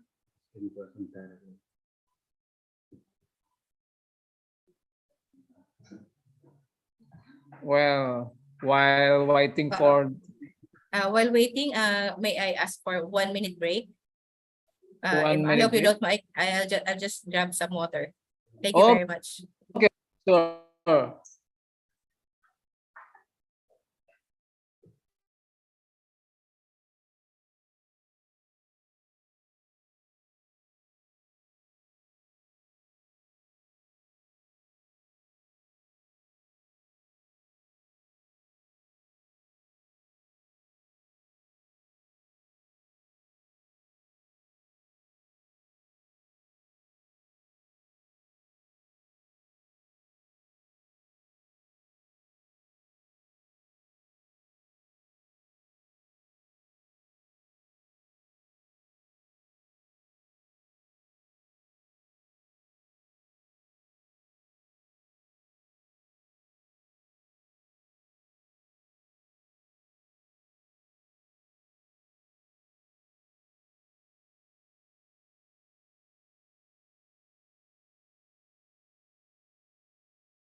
Yes, do we have any questions? Yes, thank you, Doctor. Is there anyone who would like to ask directly to Dr. Janet?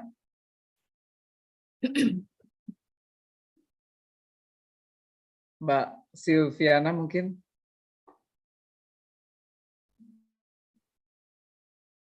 Okay, while waiting for the participant who would like to ask directly, I would like to read the question in Zoom chat, Doctor.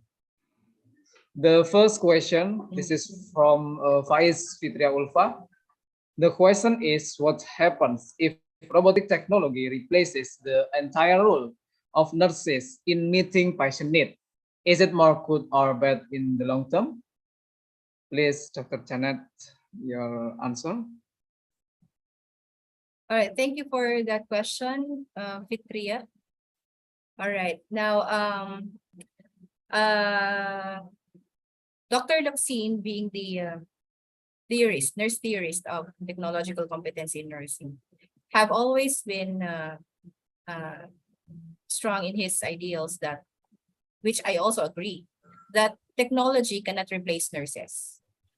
Technology is just there to assist us, to help in our execution of our nursing roles. So it is not there to replace us as care providers. However, if in case you are entertaining the idea that it will really replace, because your question here replaces the entire role of nurses. I think that would be a different world already. It is, I suppose, it is a risky world because there is already no human touch. Although maybe in the long run, there will be robots who can mimic the touch of a nurse. I think it is a difficult world because there is no more human connection. We do not communicate with our patients anymore. It is just robots who are doing things for us. So I think entertaining that idea of being replaced in the healthcare exchange within our patients is something that is already way too far from reality. It should be that robots are just our partners. Robots are our partners in doing things, in doing nursing care, in doing nursing work a lot easier. So I hope that answers your question, Fitria. Okay, thank you, Dr. Janet.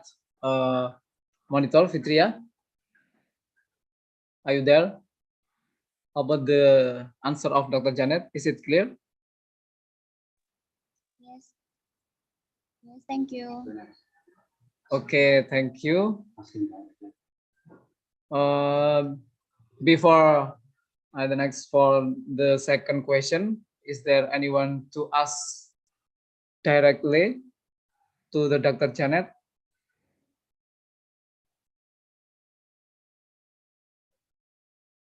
Hello.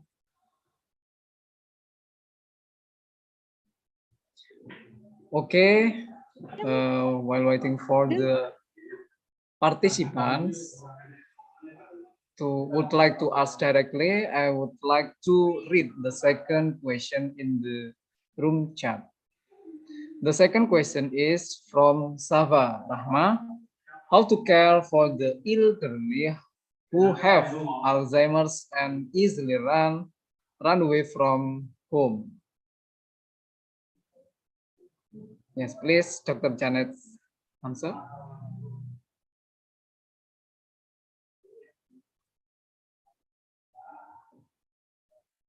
All right, so the question is how we are going to take care of Alzheimer's patients and who Yes. easily run away from home.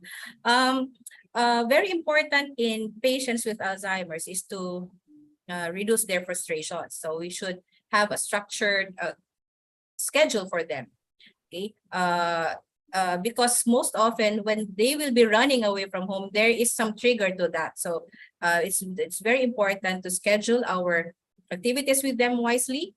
Okay, we need to involve them also in our care and provide choices for them because we know for a fact that for Alzheimer's, they are cognitively, these are declining in terms of cognition, no? And we seem to observe that there is some sort of personality disorders when we see, no, as in a layman's term, no, when we see them, they seem to run here and there. But really, our best answer to that is to simplify things. We need to give them simple instructions so that they will not be agitated, no? And all this to give them instructions in a simple instruction so that they will not be stressed in, so that they will not be running here and there to run away from home if this elderly or if this Alzheimer's person who is an elderly is in your home, no, in a home care.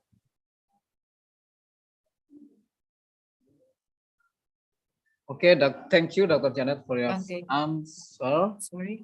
Sava Rahma, monitor, is it clear about the answer from Dr. Janet? Yes, thank you, Miss. All right, thank you. Okay. Yes, we have one participant who would like to ask directly, Doctor.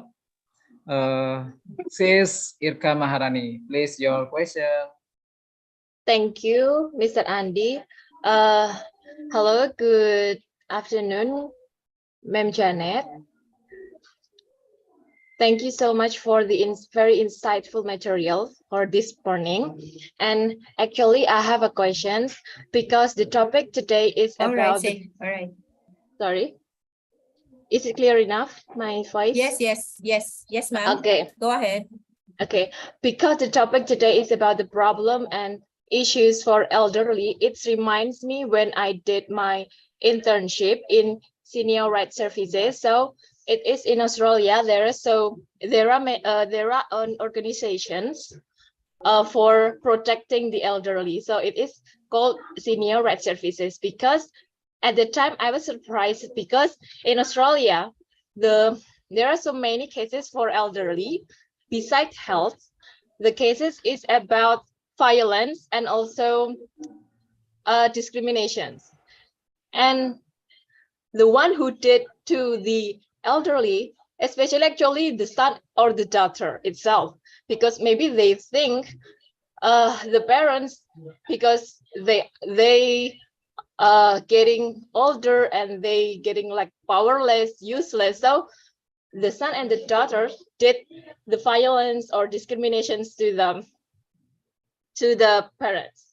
And so that's why in Australia there is an organizations to protect the elderly. It is called Senior Rights Services, and there are so many lawyers. So if there is a problem in elderly, many lawyers will protect the elderly.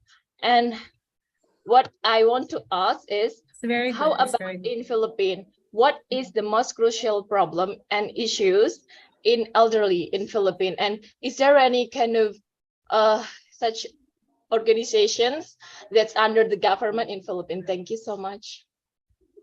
Yes, thank you very much, Miss Irka. Thank you for sharing your experience in Australia. Actually, that is a very good practice, providing the care, especially for elderly who experience violence and abuse. And that's a very sad story, hearing their children abusing their own parents. And that's not very like us as an Asian country. Yes, here in the Philippines, we provide also the care and the services to our elderly. But however, if I may say that, unfortunately, we don't have that services, that wide services offering provided by the government to shelter the needs of our elderly. There are non-government organizations, civil society groups, and individuals who offer a shelter for the elderly, but not really being provided by the government for free.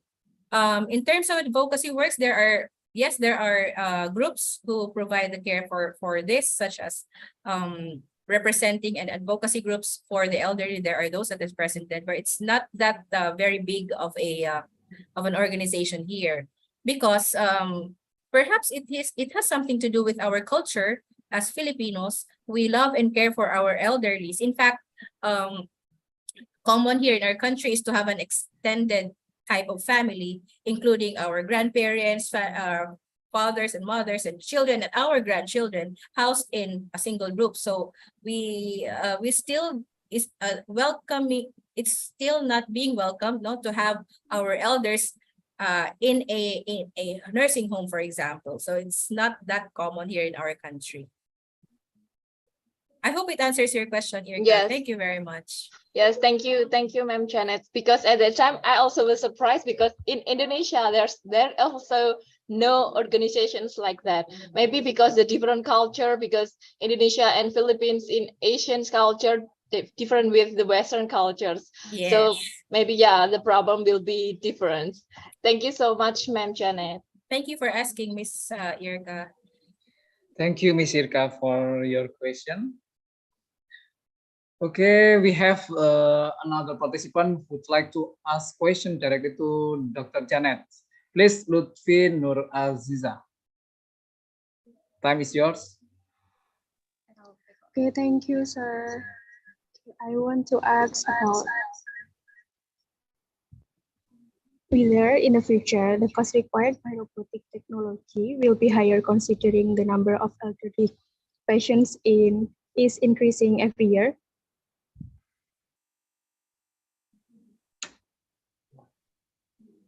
Please repeat again your question. Okay, wait. Whether in the future the cost required by robotic technology will be higher, considering the number of elderly patients in increasing every year? I'm Yes. sorry, if I understand your question, are you asking if will there be more robots in the future because of the increasing number of elderly? Is that correct? Did I understand your question correctly? Yes, is it right, Dr. Janet? Okay. That's a welcoming idea to have robots with us, not with us in the hospitals, with us in our different health facilities. That would be a very good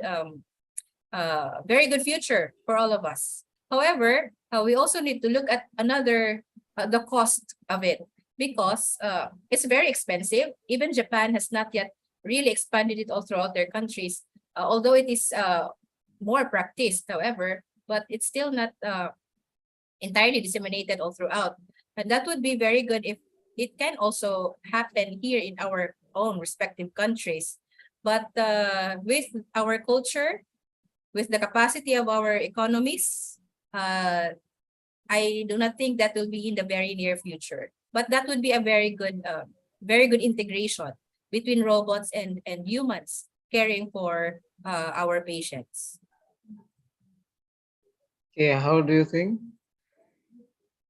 Lutfi Nur Aziza, is it clear? Did I answer your question? Thank you for raising that question. Okay, thank you, Miss. All right, thank you. Okay, thank you, Lutfi, for your question. I think we have one question in room chat, Doctor. This question from Vidya Triana Hartanti. The question is, what if there are elderly people who don't understand the concept of Society 5.0? How do we provide information when most elderly people easily forget? Okay, please your answer, Doctor. Okay, so that's a good thing that you attended my lecture now, Vidya, because you will serve as my instrument in explaining Society 5.0. So how are we going to provide information easily? You have to summarize what you have learned today in your own words, translate it in your own words, and simplify it so that it can easily be shared to them for them to understand. Although it is true that they easily forget, but that is our purpose. That is where we come in as student nurses to educate. It's not, education is not only once. Education is there several times X and to the N power, until our patients are able, our clients are able to understand the concept. So I hope you will be able to ripple what you have learned today, Vidya, to your elderly clients in explaining the essence and the concept of Society 5.0. Okay, Vidya, monitor. Yes, sir. How about the answer of Dr. Janet answer? Okay, Is it I'm clear? understand. Ma'am, thank you for your answer. Okay, thank you for the question.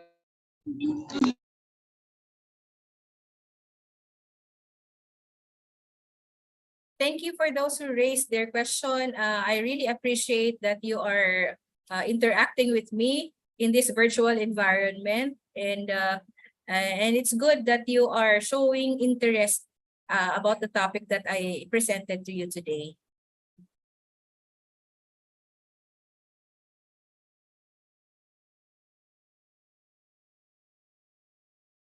I'm sorry, Sir Andy, maybe you are on mute. Okay, in the future, we hope we can join in the research about these issues in Society 5.0 because we have different culture.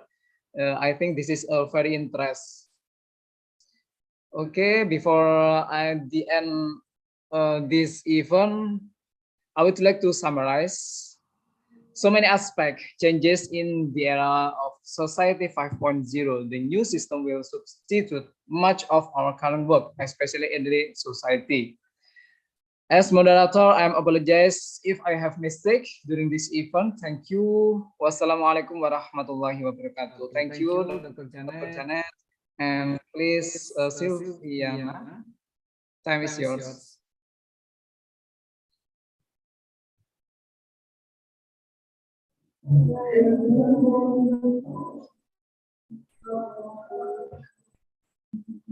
I say thank you very much for sharing with us, Ms. Dr. Janet Alexis Aitola Santos, as the speaker today.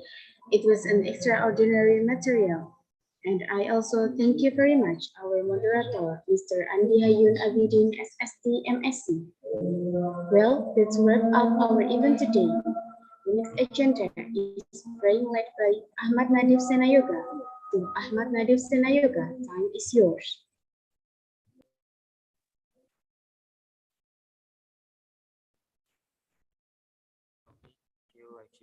Assalamualaikum warahmatullahi wabarakatuh.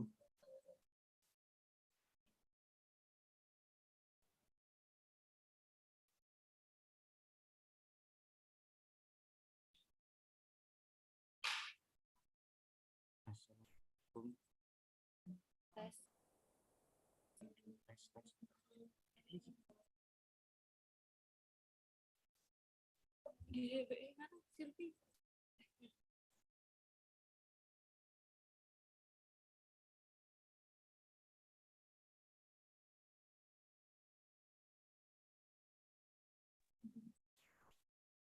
Nadif, hello monitor.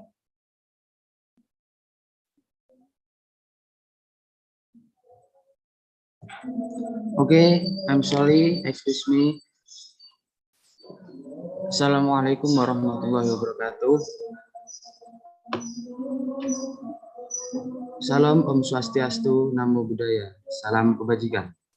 In the name of God, all praise be upon you, the most gracious and merciful. For Muslim brothers and sisters, I will lead the prayer for non-Muslims. Please adjust the prayer. A'udzu billahi minasyaitonir rajim. Bismillahirrahmanirrahim. Allahumma shalli ala sayyidina Muhammad wa ala ali sayyidina Muhammad. Walhamdulillahirabbil alamin. Ya Allah, our Lord, today we have carried out a case lecture entitled Problems and Issues of Elderly Health Service in the Era of Society 5.0. Guide us, grant us success, and show us the way, so that this event can bring blessings to all of us. May all the participants who attend this case lecture gain more knowledge and strengthen our memory. Bestow your mercy upon us and give us time to remember and practice the knowledge we have gained. Ya Allah, the one who determines all. So as the open up the straight path to your heaven. Grant us ease and smoothness in every step we take. Remind us to always follow in the footsteps of our predecessors, heroes, and leaders who have devoted themselves to us in the future. Ya Allah, the most forgiving, forgive our sins, the sins of our parents, and the sins of our leaders. Guide us and give us awareness so that we always walk on the path that you are pleased with.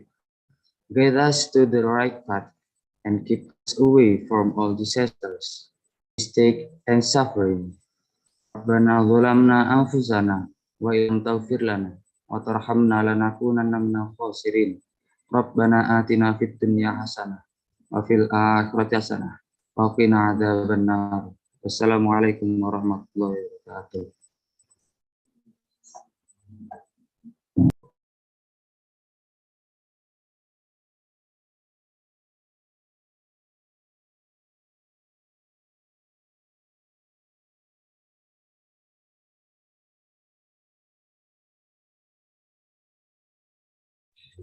Thank you for Ahmad Nadif Senayoga. The announcement for the participants. The evaluation form is available in room chat Zoom and YouTube. So for the participants, please fill the form. Before we finish our event today, there will be a documentation session by documentation team. Please, for all the participants to turn the camera on. So documentation team, time is yours. Okay, for this session, I'll start from the slide 1, and I want to count down in 3, 2, 1. Next, slide 2, 3, 2, 1. Next, slide 3, 3, 2, 1. Thank you for the documentation team. For your information, by joining in this program, the participant will get certificate as the benefit. So don't forget to complete the attendance and evaluation form. Ladies and gentlemen, finally, we've through all the event today. So I am as the master of ceremony. Personally, I would like to say sorry if there are mistakes in my utterance during handling all program or session in this program. And I also thank you very much for your participation in this program. Now, let me close this activity with recite Hamdalah. Alhamdulillah.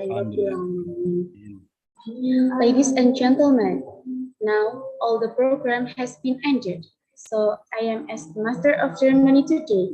I do apologize for any mistakes. See you and wassalamualaikum warahmatullahi wabarakatuh. Waalaikumsalam. Waalaikumsalam warahmatullahi wabarakatuh. Thank you very much to Dr. Janet. Thank you, Miss Ma'am. Thank you so much for your kind time and attention. See you again. See you too, ma'am. Thank you. Thank you, ma'am.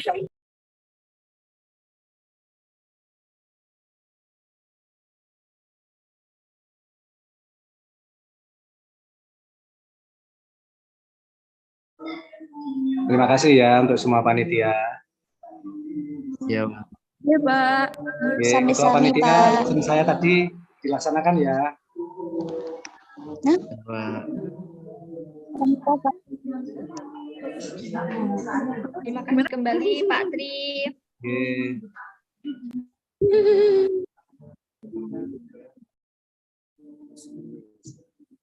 Oke. Dadah. Mau kayak maaf. Dimakan. Aduh, malu. Hari ini nengkor.